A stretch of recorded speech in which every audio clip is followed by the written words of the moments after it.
ਸਤਨਾਮ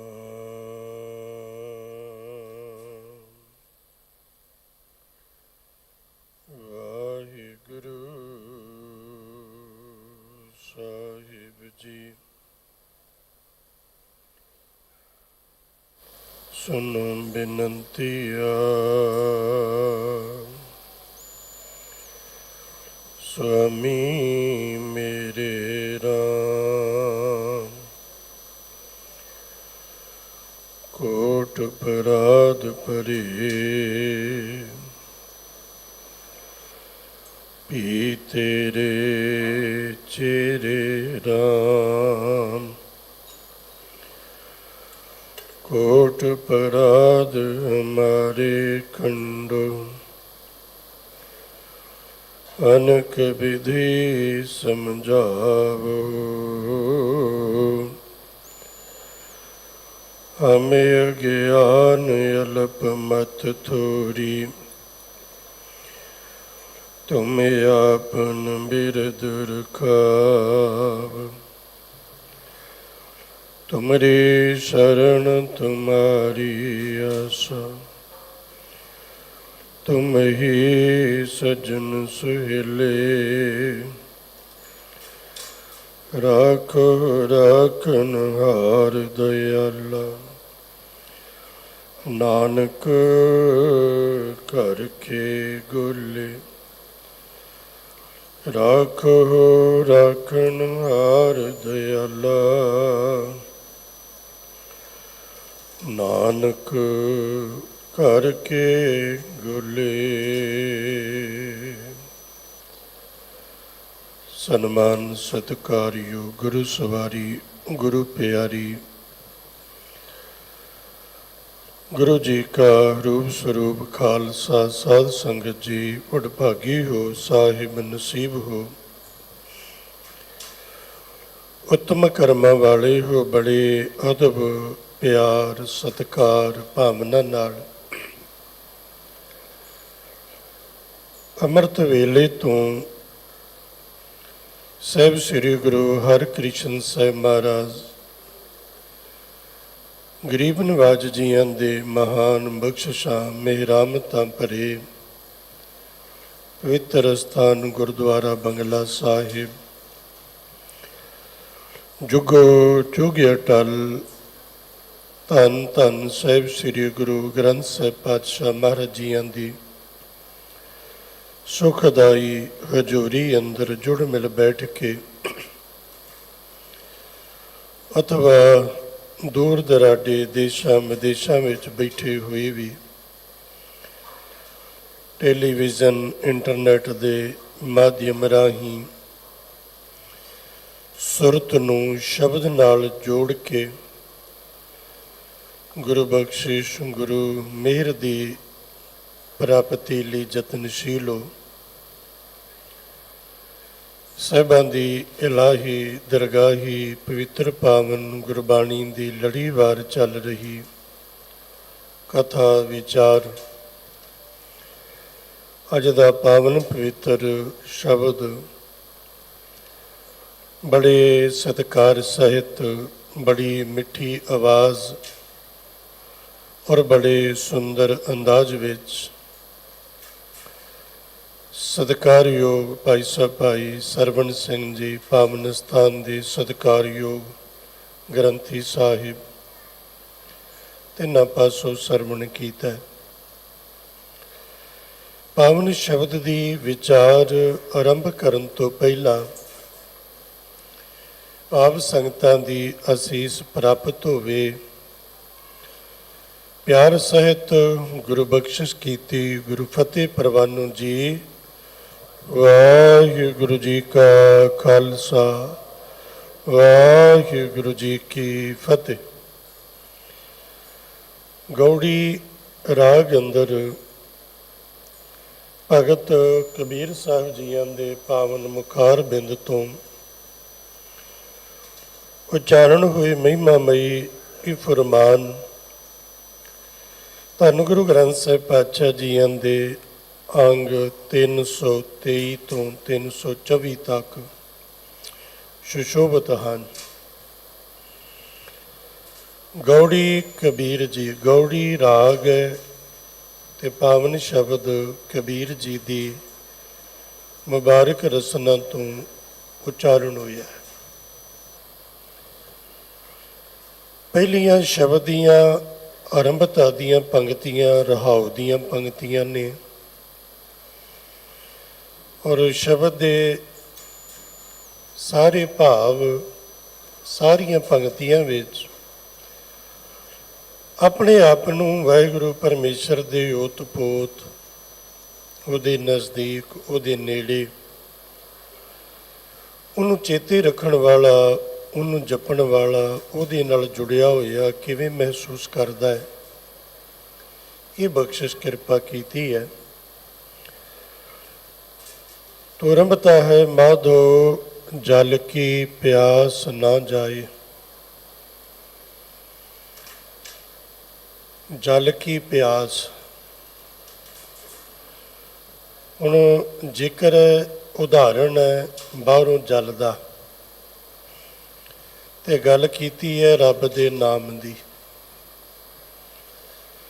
ਪਰਮੇਸ਼ਰ ਪਰਮਾਤਮਾ ਦੇ ਨਾਮ ਜਪਦਿਆਂ, ਨਾਮ ਜਪਣ ਨਾਲ ਜੋ ਜਪਣ ਦੀ ਲਾਲਸਾ ਹੈ, ਜੋ ਜਪਣ ਦੀ ਇੱਛਾ ਹੈ, ਜੋ ਜਪਣ ਦੀ ਪਿਆਸ ਹੈ, ਉਹ ਮਿਟਦੀ ਨਹੀਂ। ਜਿਵੇਂ ਬਾਹਰੋਂ ਆਪਾਂ ਨੂੰ ਤਨ ਦੇ ਤਲ ਤੇ ਤਨ ਕਰਕੇ ਭੁੱਖ ਲੱਗੀ ਹੋਵੇ, ਭੋਜਨ ਛਕ ਲਓ, ਥੋੜ੍ਹੇ ਸਮੇਂ ਬਾਅਦ ਤੁਹਾਨੂੰ ਕਹਿਣਾ ਪੈਂਦਾ ਵੀ ਹੁਣ ਭੁੱਖ ਨਹੀਂ ਰਹੀ, ਮੈਂ ਰੱਜ ਗਿਆ। ਜਿੰਨੀ ਮਰਜ਼ੀ ਤੇ ਲੱਗੀ ਹੋਵੇ, ਪਿਆਸ ਲੱਗੀ ਹੋਵੇ, ਪਾਣੀ ਪੀ ਲਓ, ਪਾਣੀ ਪੀ ਕੇ ਉਹ ਪਿਆਸ ਮਿਟ ਜਾਂਦੀ ਹੈ।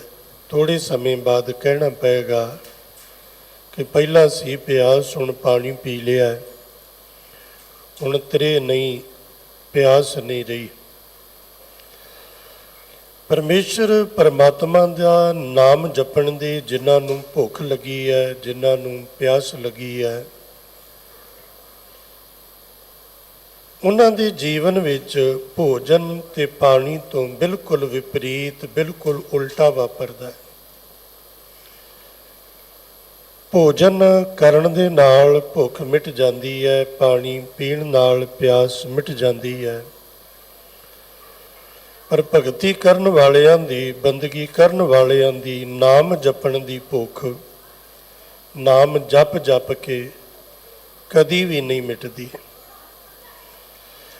ਨਾਮ ਜਪਣ ਵਾਲਾ ਪਿਆਰਾ ਨਾਮ ਜਪ ਕੇ ਕਦੀ ਨਹੀਂ ਕਹਿ ਸਕਦਾ ਭੁੱਖ ਲੱਗੀ ਸੀ, ਨਾਮ ਜਪ ਲਿਆ ਤੇ ਹੁਣ ਭੁੱਖ ਨਹੀਂ ਰਹੀ, ਹੁਣ ਮੈਂ ਪਰਮੇਸ਼ਰ ਦਾ ਨਾਮ ਜਪ ਕੇ ਜਪਣ ਵਾਲੀ ਭੁੱਖ ਮਿਟਾ ਲਈ ਹੈ। ਇਹ ਭੁੱਖ ਕਦੀ ਨਹੀਂ ਮਿਟਦੀ। ਨਾਮ ਜਪਣ ਦੀ ਪਿਆਸ, ਪਿਆਸ ਤੇ ਭੁੱਖ ਦੋਨਾਂ ਦਾ ਮਕਸਦ ਇੱਕੋ ਹੈ। ਭੁੱਖ ਭੋਜਨ ਦੀ ਲੋੜ, ਔਰ ਉਸ ਲੋੜ ਲਈ, ਉਸ ਪ੍ਰਾਪਤੀ ਲਈ ਉੱਠਿਆ ਹੋਇਆ ਅੰਦਰ ਖਿਆਲ, ਉਹਨੂੰ ਭੁੱਖ ਕਹਿੰਦੇ ਆ। ਤਨ ਦੀ ਅਹਿਮ ਲੋੜ ਹੈ ਪਾਣੀ, ਪਾਣੀ ਦੀ ਲੋੜ, ਲੋੜ ਦੀ ਪ੍ਰਾਪਤੀ ਲਈ ਬਣਿਆ ਖਿਆਲ, ਇਹਨੂੰ ਪਿਆਸ ਕਹਿੰਦੇ ਆ। ਭੁੱਖ ਵੀ ਤੇ ਪਿਆਸ ਵੀ ਦੋਨੋਂ ਬਾਹਰੋਂ ਇਸ ਤਨ ਦੀ ਲੋੜ ਹੈ, ਔਰ ਉਹਦੀ ਪ੍ਰਾਪਤੀ ਲਈ ਜੋ ਅੰਦਰ ਖਿਆਲ ਉੱਠਦਾ ਹੈ, ਉਹਦੇ ਲਈ ਮਨੁੱਖ ਭੋਜਨ ਤੇ ਪਾਣੀ ਲਈ ਯਤਨ ਕਰਦਾ। ਭੋਜਨ ਕੀਤਾ ਭੁੱਖ ਮਿਟ ਗਈ, ਪਾਣੀ ਪੀਤਾ ਪਿਆਸ ਮਿਟ ਗਈ। ਪਰ ਵਾਹਿਗੁਰੂ ਦੇ ਸਿਮਰਨ ਨਾਲ ਇਹਦੇ ਉਲਟ ਹੁੰਦਾ ਹੈ। ਬਾਹਰੋਂ ਕਦੀ ਵੀ ਨਹੀਂ ਹੋ ਸਕਦਾ ਕਿ ਬੰਦੇ ਨੇ ਭੋਜਨ ਕੀਤਾ ਤੇ ਭੁੱਖ ਵੱਧ ਗਈ, ਪਾਣੀ ਪੀਤਾ ਤੇ ਪਿਆਸ ਵੱਧ ਗਈ, ਬਲਕਿ ਮਿਟਦੀ ਹੈ।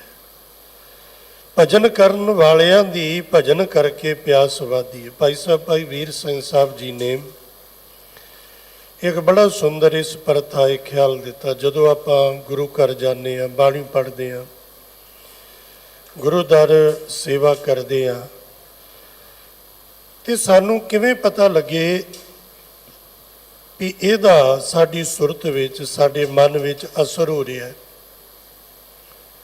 ਔਰ ਗੁਰੂ ਦੀ ਸਾਡੇ ਤੇ ਮਿਹਰ ਹੋ ਰਹੀ ਹੈ, ਬਖਸ਼ਿਸ਼ ਹੋ ਰਹੀ ਹੈ।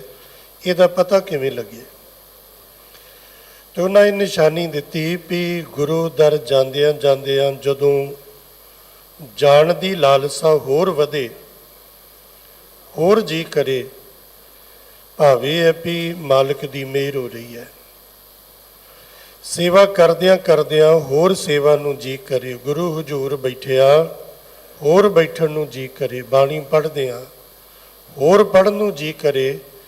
ਇਹਦਾ ਭਾਵ ਹੈ ਵੀ ਉਹਦਾ ਸਾਡੇ ਮਨ 'ਤੇ ਵੀ ਅਸਰ ਹੋ ਰਿਹਾ, ਸਾਡੀ ਸੁਰਤ 'ਤੇ ਅਸਰ ਹੋ ਰਿਹਾ, ਔਰ ਗੁਰੂ ਪਾਤਸ਼ਾਹ ਮਹਾਰਾਜ ਜੀ ਦੀ ਸਾਡੇ 'ਤੇ ਰਹਿਮਤ ਦੀ ਮਿਹਰ ਦੀ ਨਿਗਾਹ ਵੀ ਹੋ ਰਹੀ ਹੈ। ਇਸ ਲਈ ਫਿਰ ਜਿਵੇਂ ਜਿਵੇਂ ਮਨੁੱਖ ਜਪਦਾ ਹੈ, ਤਿਵੇਂ ਤਿਵੇਂ ਉਹਨੂੰ ਰਾਸ ਆਉਂਦਾ, ਤਿਵੇਂ ਤਿਵੇਂ ਉਹਨੂੰ ਆਨੰਦ ਆਉਂਦਾ। ਜਿਵੇਂ ਜਿਵੇਂ ਆਨੰਦ ਆਉਂਦਾ, ਤਿਵੇਂ ਤਿਵੇਂ ਭੁੱਖ ਪਿਆਸ ਹੋਰ ਵੱਧਦੀ ਹੈ, ਹੋਰ ਵੱਧਦੀ ਹੈ, ਤੇ ਫਿਰ ਹੋਰ ਜਪਦਾ। ਇਹ ਸਿਲਸਿਲਾ ਐਸਾ ਤੀਬਰ ਜ਼ੋਰ ਪਕੜ ਲੈਂਦਾ ਹੈ ਤੇ ਅਖੀਰ ਹਾਲਤ ਇਹ ਬਣ ਜਾਂਦੀ ਹੈ, ਕਬੀਰ ਬਿਰਹੋਂ ਭਯੰਗਮ ਮਨ ਬਸੈ, ਮੰਤ ਨ ਮਨ ਕੋਏ, ਰਾਮ ਵਿਯੋਗੀ ਨਾ ਜੀਐ, ਜੀਐ ਤਾਂ ਬੌਰਾ ਹੋਏ। ਫਿਰ ਉਹ ਜਪਣ ਤੋਂ ਬਿਨਾਂ ਰਹਿ ਹੀ ਨਹੀਂ ਸਕਦਾ। ਹੋ ਰਹਿ ਨਾ ਸਕਾਂ ਬਿਨ ਦੇਖੇ ਪ੍ਰੀਤਮਾ, ਮੈਂ ਨੀਰ ਵਹਿ ਵਹਿ ਚੱਲੇ ਜੀਓ।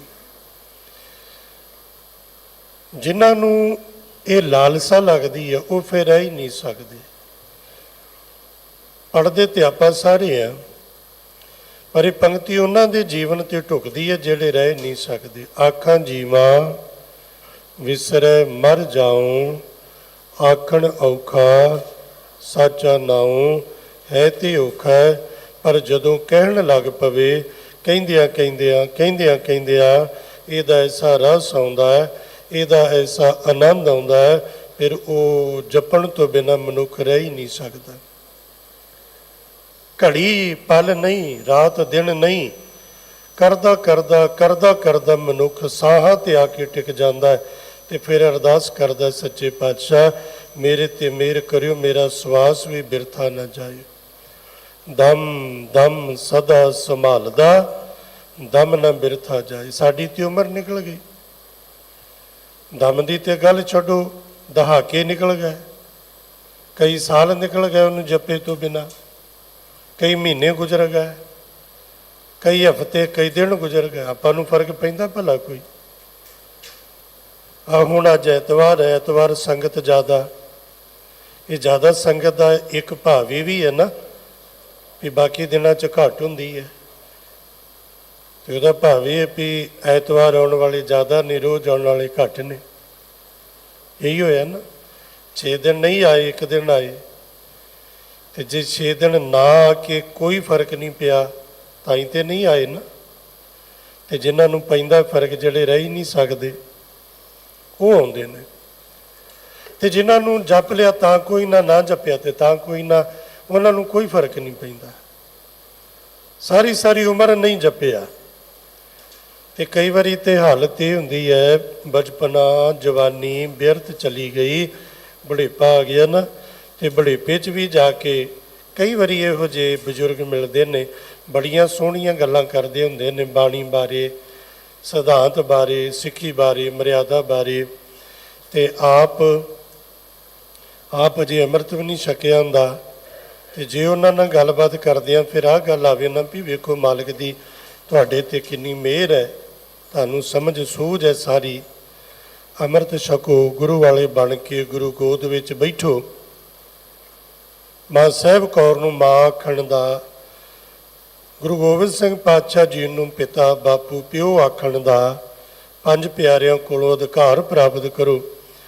ਤੇ ਉਹ ਉਹਨਾਂ ਹੱਸ ਕੇ ਆਖਣਗੇ, ਲਓ ਜੀ ਬਚਪਨਾ ਹੀ ਲੰਘ ਗਿਆ, ਜਵਾਨੀ ਲੰਘ ਗਈ, ਤੇ ਹੁਣ ਬੁਢੇਪਾ ਵੀ ਲੰਘ ਗਿਆ, ਹੁਣ ਕਿੱਥੇ ਛਕਣਾ, ਹੁਣ ਅੱਗੇ ਜਾ ਕੇ ਛਕਾਂਗੇ। ਸੁਣਦੇ ਆ ਨਾ ਤੁਸੀਂ, ਬੜੇ ਲੋਕ ਇਹ ਜਿਹੀਆਂ ਗੱਲਾਂ ਕਰਦੇ ਆ।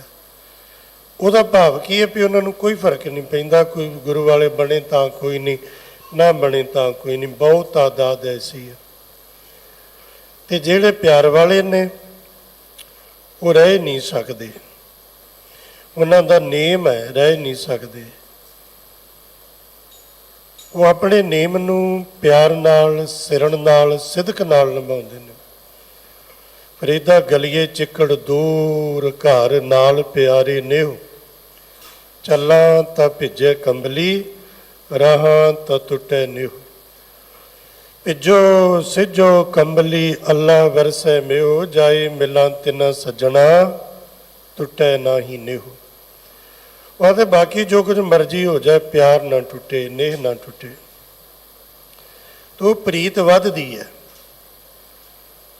ਮੇਰੀ ਪ੍ਰੀਤ ਗੋਬਿੰਦ ਸਿਓ ਜਿਨ ਘਟੈ, ਮੈਂ ਤੋ ਮੋਲ ਮਹਿੰਗੀ ਲਈ ਜੀ ਸਟੈ। ਜਿਹੜੀ ਬਾਹਰੋਂ ਕੋਈ ਪ੍ਰੀਤ ਹੈ ਨਾ, ਉਹ ਥੋੜ੍ਹੇ ਸਮੇਂ ਬਾਅਦ ਘਟਣਾ ਸ਼ੁਰੂ ਹੋ ਜਾਏਗੀ। ਕੋਈ ਵੀ ਚੀਜ਼ ਦੀ, ਤੁਹਾਨੂੰ ਕੋਈ ਲੀੜਾ ਕੱਪੜਾ ਬਹੁਤ ਚੰਗਾ ਲੱਗਦਾ, ਰੋਜ਼ ਰੋਜ਼ ਉਹੀ ਪਾਈ ਜਾਓ, ਤੁਹਾਡਾ ਮਨ ਅੱਕ ਜਾਏਗਾ। ਤੁਹਾਨੂੰ ਕੋਈ ਪਕਵਾਨ, ਕੋਈ ਪਦਾਰਥ, ਕੋਈ ਮਿਠਾਈ, ਕੋਈ ਵੀ ਸ਼ੈ ਖਾਣ ਵਾਲੀ ਬੜੀ ਤੁਹਾਡੀ ਪਸੰਦ ਹੈ, ਬੜੀ ਰੀਝ ਨਾਲ, ਸ਼ੌਂਕ ਨਾਲ ਖਾਂਦੇ ਆ, ਰੋਜ਼ ਰੋਜ਼ ਖਾਓ, ਤੁਹਾਡਾ ਮਨ ਅੱਕ ਜਾਏਗਾ, ਮਨ ਭਰ ਜਾਏਗਾ, ਮੁੜ ਕੇ ਉਧਰ ਮੂੰਹ ਨਹੀਂ ਕਰੋਗੇ। ਤੁਹਾਡਾ ਕੋਈ ਬਹੁਤ ਮਿੱਤਰ ਹੈ, ਨੇੜੇ ਵਾਲਾ, ਮਿਲ ਕੇ ਬੜੀ ਖੁਸ਼ੀ ਹੁੰਦੀ ਹੈ, ਰੋਜ਼ ਰੋਜ਼ ਮਿਲੋ, ਰੋਜ਼ ਮਿਲੋ, ਗੱਲਾਂ ਬਾਤਾਂ ਕਰੋ। ਆਪਾਂ ਉਹਦੇ ਘਰ ਗਏ, ਆਪਣੇ ਘਰ ਆਇਆ, ਥੋੜ੍ਹੇ ਦਿਨਾਂ ਬਾਅਦ ਕੀ ਹੋਗਾ, ਪ੍ਰੀਤ ਘਟ ਜਾਏਗੀ। ਪ੍ਰੀਤ ਘਟੇ ਨਿਤ ਮੀਤ ਕੇ ਜਾਏ, ਪ੍ਰੀਤ ਘਟ ਜਾਏਗੀ, ਉਹ ਖਿੱਚ ਘਟ ਜਾਏਗੀ। ਵਾਰ-ਵਾਰ ਉਹੀ ਭੋਜਨ ਖਾਣ ਦੇ ਨਾਲ ਪ੍ਰੀਤ ਘਟ ਜਾਏਗੀ, ਉਹ ਭੋਜਨ ਸਵਾਦੀ ਨਹੀਂ ਲੱਗੇਗਾ। ਘਰਾਂ 'ਚ ਵੇਖਦੇ ਆ ਨਾ ਕਿ ਹਫ਼ਤੇ 'ਚ ਦੂਸਰੀ ਵਾਰ ਕੋਈ ਦਾਲ ਸਬਜ਼ੀ ਬਣ ਜੇ ਤੇ ਸਾਰਾ ਘਰ ਸਿਰ ਤੇ ਚੁੱਕ ਲੈਂਦੇ ਕਿ ਵੀ ਆ ਰੋਜ਼ ਆਈ ਦਾਲ ਆਈ, ਮੱਥੇ ਮਾਰਦੇ ਆ। ਕਿਉਂ? ਅਜੇ ਪਰਸੋਂ ਖਾਧੀ ਹੈ ਜੀ, ਚੌਥੇ ਖਾਧੀ। ਪਰਮੇਸ਼ਰ ਪਰਮਾਤਮਾ ਦਾ ਨਾਮ ਜਪਦਿਆਂ ਕਦੀ ਇਹ ਮਸਲਾ ਜਾਂ ਇਹ ਖਿਆਲ ਨਹੀਂ ਆਉਂਦਾ ਕਿ ਇਹਦੇ ਨਾਲ ਮਨੁੱਖ ਅੱਕ ਜਾਏ, ਜਾਂ ਇਹਦਾ ਰਸ, ਜਾਂ ਇਹਦਾ ਸਵਾਦ ਫਿੱਕਾ ਪੈ ਜਾਏ। ਪੰਥ ਰਤਨ ਸੱਚਖੰਡ ਵਾਸੀ ਗਿਆਨੀ ਸੰਤ ਸਿੰਘ ਜੀ ਮਸਕੀਨ ਸਾਹਿਬ ਜੀ, ਉਹ ਇੱਕ ਆਪਣੇ ਨਾਲ ਜੁੜੀ ਘਟਨਾ ਦੱਸਦੇ ਨੇ, ਸ਼ਾਇਦ ਇੰਦੌਰ ਦੇ ਇਲਾਕੇ ਦੀ। ਉਹਨਾਂ ਦੇ ਨਾਲ ਵਹੀਰ ਵਿੱਚ ਸਿੰਘ ਰਹਿੰਦੇ ਸੀ, ਕਥਾਵਾਚਕ, ਪ੍ਰਚਾਰਕ, ਰਾਗੀ ਸਿੰਘ, ਕਵੀ, ਬੜੇ ਬੜੇ ਆਰਫ ਫਾਜ਼ਲ ਕਵੀ, ਵਿਦਵਾਨ, ਕਥਾਵਾਚਕ, ਔਰ ਬੜੇ ਬੜੇ ਸੁਲਝੇ ਮਹਾਨ ਕੀਰਤਨੀ ਉਹਨਾਂ ਦੇ ਜਥੇ 'ਚ ਵਹੀਰ 'ਚ ਰਹਿੰਦੇ ਸੀ। ਬਹੁਤਾ ਲੰਬਾ ਸਮਾਂ ਉਹ ਵਹੀਰ 'ਚ ਹੀ ਜਾਂਦੇ ਰਹੇ। ਤੇ ਇੱਕ ਵਾਰੀ ਪ੍ਰਬੰਧਕਾਂ ਨੇ ਕਿਹਾ ਕਿ ਗਿਆਨੀ ਜੀ, ਸਾਡੀ ਇੱਕ ਬੇਨਤੀ ਹੈ ਵੀ ਇਹ ਉਹੀ ਪ੍ਰਚਾਰਕ, ਉਹੀ ਜਥੇ ਤੁਸੀਂ ਹਰ ਵਾਰ ਨਾਲ ਲੈ ਕੇ ਆਉਂਦੇ ਆ। ਤੇ ਮਸਕੀਨ ਸਾਹਿਬ ਕਹਿੰਦੇ ਫਿਰ ਕੀ ਪ੍ਰਬੰਧ ਹੋਵੇ? ਇਹ ਵੀ ਹਰ ਵਾਰੀ ਜਥੇ ਨਵੇਂ ਹੋਣ। ਜੇ ਆਪਾਂ ਵੇਖਦੇ ਆ ਨਾ ਜਿੱਥੇ ਜਿੱਥੇ ਸਮਾਗਮ ਹੁੰਦੇ ਆ, ਕੀਰਤਨ ਦਰਬਾਰ ਪਿਛਲੀ ਵਾਰੀ ਆ ਜਥੇ ਸੀ, ਐਰਕਾਂ ਦੂਜੇ ਕਰੀਏ, ਤੀਜੇ ਕਰੀਏ, ਪ੍ਰਚਾਰਕ ਬਦਲੀਏ, ਕਰਦੇ ਆ ਨਾ ਹਰ ਇੱਕ ਜਗ੍ਹਾ ਇੱਦਾਂ ਹੁੰਦਾ। ਉਹਨਾਂ ਨੂੰ ਵੀ ਕਿਹਾ ਤੇ ਮਸਕੀਨ ਸਾਹਿਬ ਕਹਿੰਦੇ ਵੀ ਇਹਨਾਂ ਨਾਲ ਇਹਦੇ ਨਾਲ ਫਰਕ ਕੀ ਪੈਗਾ? ਜੇ ਇਹ ਜਥੇ ਕੀਰਤਨੀਏ ਹੋਰ ਹੋਣਗੇ ਤੇ ਇਹਦੇ ਨਾਲ ਫਰਕ ਕੀ ਪੈਗਾ? ਜਿਹੜੇ ਮਰਜ਼ੀ ਕੀਰਤਨੀਏ ਨੂੰ ਬੁਲਾ ਲਓ, ਜਦੋਂ ਆਸਾ ਕੀ ਵਾਰ ਕਰੇਗਾ ਤੇ ਇਹੀ ਪੜੇਗਾ। ਜੇ ਉਹ ਆਰਤੀ ਪੜੇਗਾ ਤੇ ਹੀ ਪੜੇਗਾ, ਆਨੰਦ ਸਾਹਿਬ ਪੜੇਗਾ ਤੇ ਇਹੀ ਪਾਠ ਹੋਏਗਾ। ਬਾਣੀ 'ਚ ਤੇ ਫਰਕ ਨਹੀਂ। ਹੁਣ ਤੁਸੀਂ ਆਖੋ ਵੀ ਕੱਲ ਆਸਾ ਕੀ ਵਾਰ ਸੁਣੀ, ਅੱਜ ਫੇਰ ਉਹੀ, ਕੱਲ ਫੇਰ ਉਹੀ, ਪਰਸੋਂ ਫੇਰ ਉਹੀ, ਕੱਲ ਜਪਜੀ ਸਾਹਿਬ ਜਿਹੜਾ ਕੀਤਾ ਅੱਜ ਫੇਰ ਉਹੀ। ਸਰੀਰ ਨਾਲ ਨਾ ਜੁੜੋ, ਸ਼ਬਦ ਨਾਲ ਜੁੜੋ। ਸਰੀਰ ਵੇਖ ਕੇ ਤੁਸੀਂ ਚਿਹਰਾ ਮੋਹਰਾ ਵਾਰ-ਵਾਰ ਵੇਖ ਕੇ ਅੱਕ ਜਾਂਦੇ ਹੋ, ਪੱਕ ਜਾਂਦੇ ਹੋ, ਥੱਕ ਵੀ ਜਾਂਦੇ ਹੋ। ਪਰ ਜੇ ਸ਼ਬਦ ਨਾਲ ਜੁੜੋਗੇ ਤੇ ਤੁਹਾਨੂੰ ਰਸ ਆਏਗਾ, ਜਿਹਦੇ 'ਚੋਂ ਕਦੀ ਵੀ ਅੱਕੋਗੇ, ਥੱਕੋਗੇ ਨਹੀਂ। ਸ਼ਬਦ ਨਾਲ ਜੁੜੋਗੇ। ਕਦੀ ਕਿਹਾ ਕਿਸੇ ਨੇ ਕਿ ਕਿੰਨੇ ਸਾਲ ਹੋ ਗਏ, ਉਮਰ ਲੰਘ ਗਈ, ਜਪਜੀ ਸਾਹਿਬ ਪੜ੍ਹਦੇ ਆ ਤੇ ਕੁਝ ਨਵਾਂ ਚਾਹੀਦਾ? ਨਹੀਂ ਨਾ, ਸਾਰੀ ਉਮਰ ਜਪਜੀ ਸਾਹਿਬ ਪੜ੍ਹੀ ਜਾਓ, ਪੜ੍ਹੀ ਜਾਓ। ਹਰ ਰੋਜ਼ ਇੱਕ ਦਿਨ 'ਚ ਕਈ ਵਾਰ ਪੜ੍ਹੀ ਜਾਓ ਤੇ ਜਿੰਨੀ ਵਾਰ ਪੜ੍ਹੋਗੇ ਨਾ, ਉਨੀ ਵਾਰ ਉਹਦਾ ਰਸ ਹੋਰ ਵੱਖਰਾ ਤੇ ਵਧੇਰਾ ਹੋਵੇਗਾ। ਚਲੋ ਜਪਜੀ ਸਾਹਿਬ ਤੇ ਫਿਰ ਵੀ ਲੰਬੀ ਬਾਣੀ ਹੈ, ਤੁਸੀਂ ਮੂਲ ਮੰਤਰ ਪੜ੍ਹ ਲਓ। ਚਲੋ ਇਹ ਵੀ ਆਖਾਂਗੇ ਲੰਬਾ, ਤੁਸੀਂ ਵਾਹਿਗੁਰੂ ਕਹਿ ਲਓ, 4 ਅੱਖਰ ਨੇ ਨਾ। ਤੇ ਜਦੋਂ ਤੋਂ ਆਪਾਂ ਸੁਰਤ ਸਾਂਭੀ ਹੈ, ਵਾਹਿਗੁਰੂ ਕਹਿ ਰਹੇ ਆ, ਸੁਣ ਰਹੇ ਆ, ਤੇ ਕਦੀ ਹੋਇਆ ਇਸ ਤਰ੍ਹਾਂ ਵੀ ਵਾਹਿਗੁਰੂ ਸੁਣ ਕੇ ਰਸ ਨਾ ਆਇਆ ਹੋਵੇ, ਵਾਹਿਗੁਰੂ ਕਹਿ ਕੇ ਰਸ ਨਾ ਆਇਆ ਹੋਵੇ। ਜਦੋਂ ਵੀ ਤੁਸੀਂ ਗੁਰੂ ਗੁਰੂ ਕਰੋਗੇ ਰਸ ਆਏਗਾ, ਪਹਿਲਾਂ ਨਾਲੋਂ ਹੋਰ ਵਧੇਰੇ ਆਏਗਾ।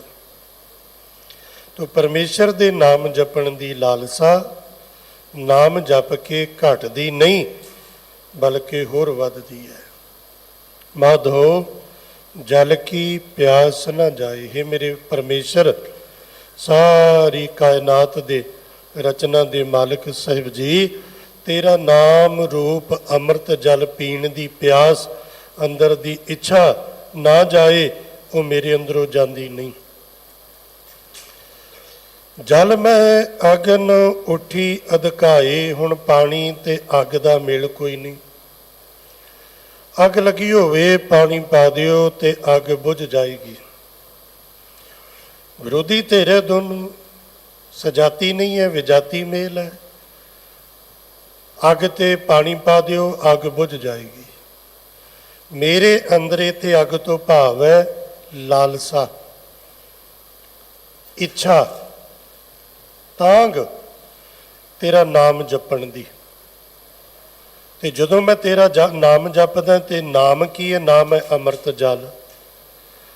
ਮੇਰੀ ਤਾਂਗ ਰੂਪ, ਮੇਰੀ ਇੱਛਾ ਰੂਪ ਅੰਦਰ ਦੀ ਅਗਨੀ ਤੇ ਜਦੋਂ ਇਹ ਨਾਮ ਰੂਪ ਜਲ ਪੈਂਦਾ ਹੈ ਨਾ, ਤੇ ਮੇਰੀ ਉਹ ਇੱਛਾ, ਮੇਰੀ ਉਹ ਤਾਂਗ ਘਟਦੀ ਨਹੀਂ, ਮਿਟਦੀ ਨਹੀਂ, ਬੁਝਦੀ ਨਹੀਂ, ਬਲਕਿ ਅਗਨ ਉੱਠੀ ਅਧਕਾਏ, ਉਹ ਪਹਿਲਾਂ ਨਾਲੋਂ ਹੋਰ ਜ਼ਿਆਦਾ ਵੱਧਦੀ ਹੈ।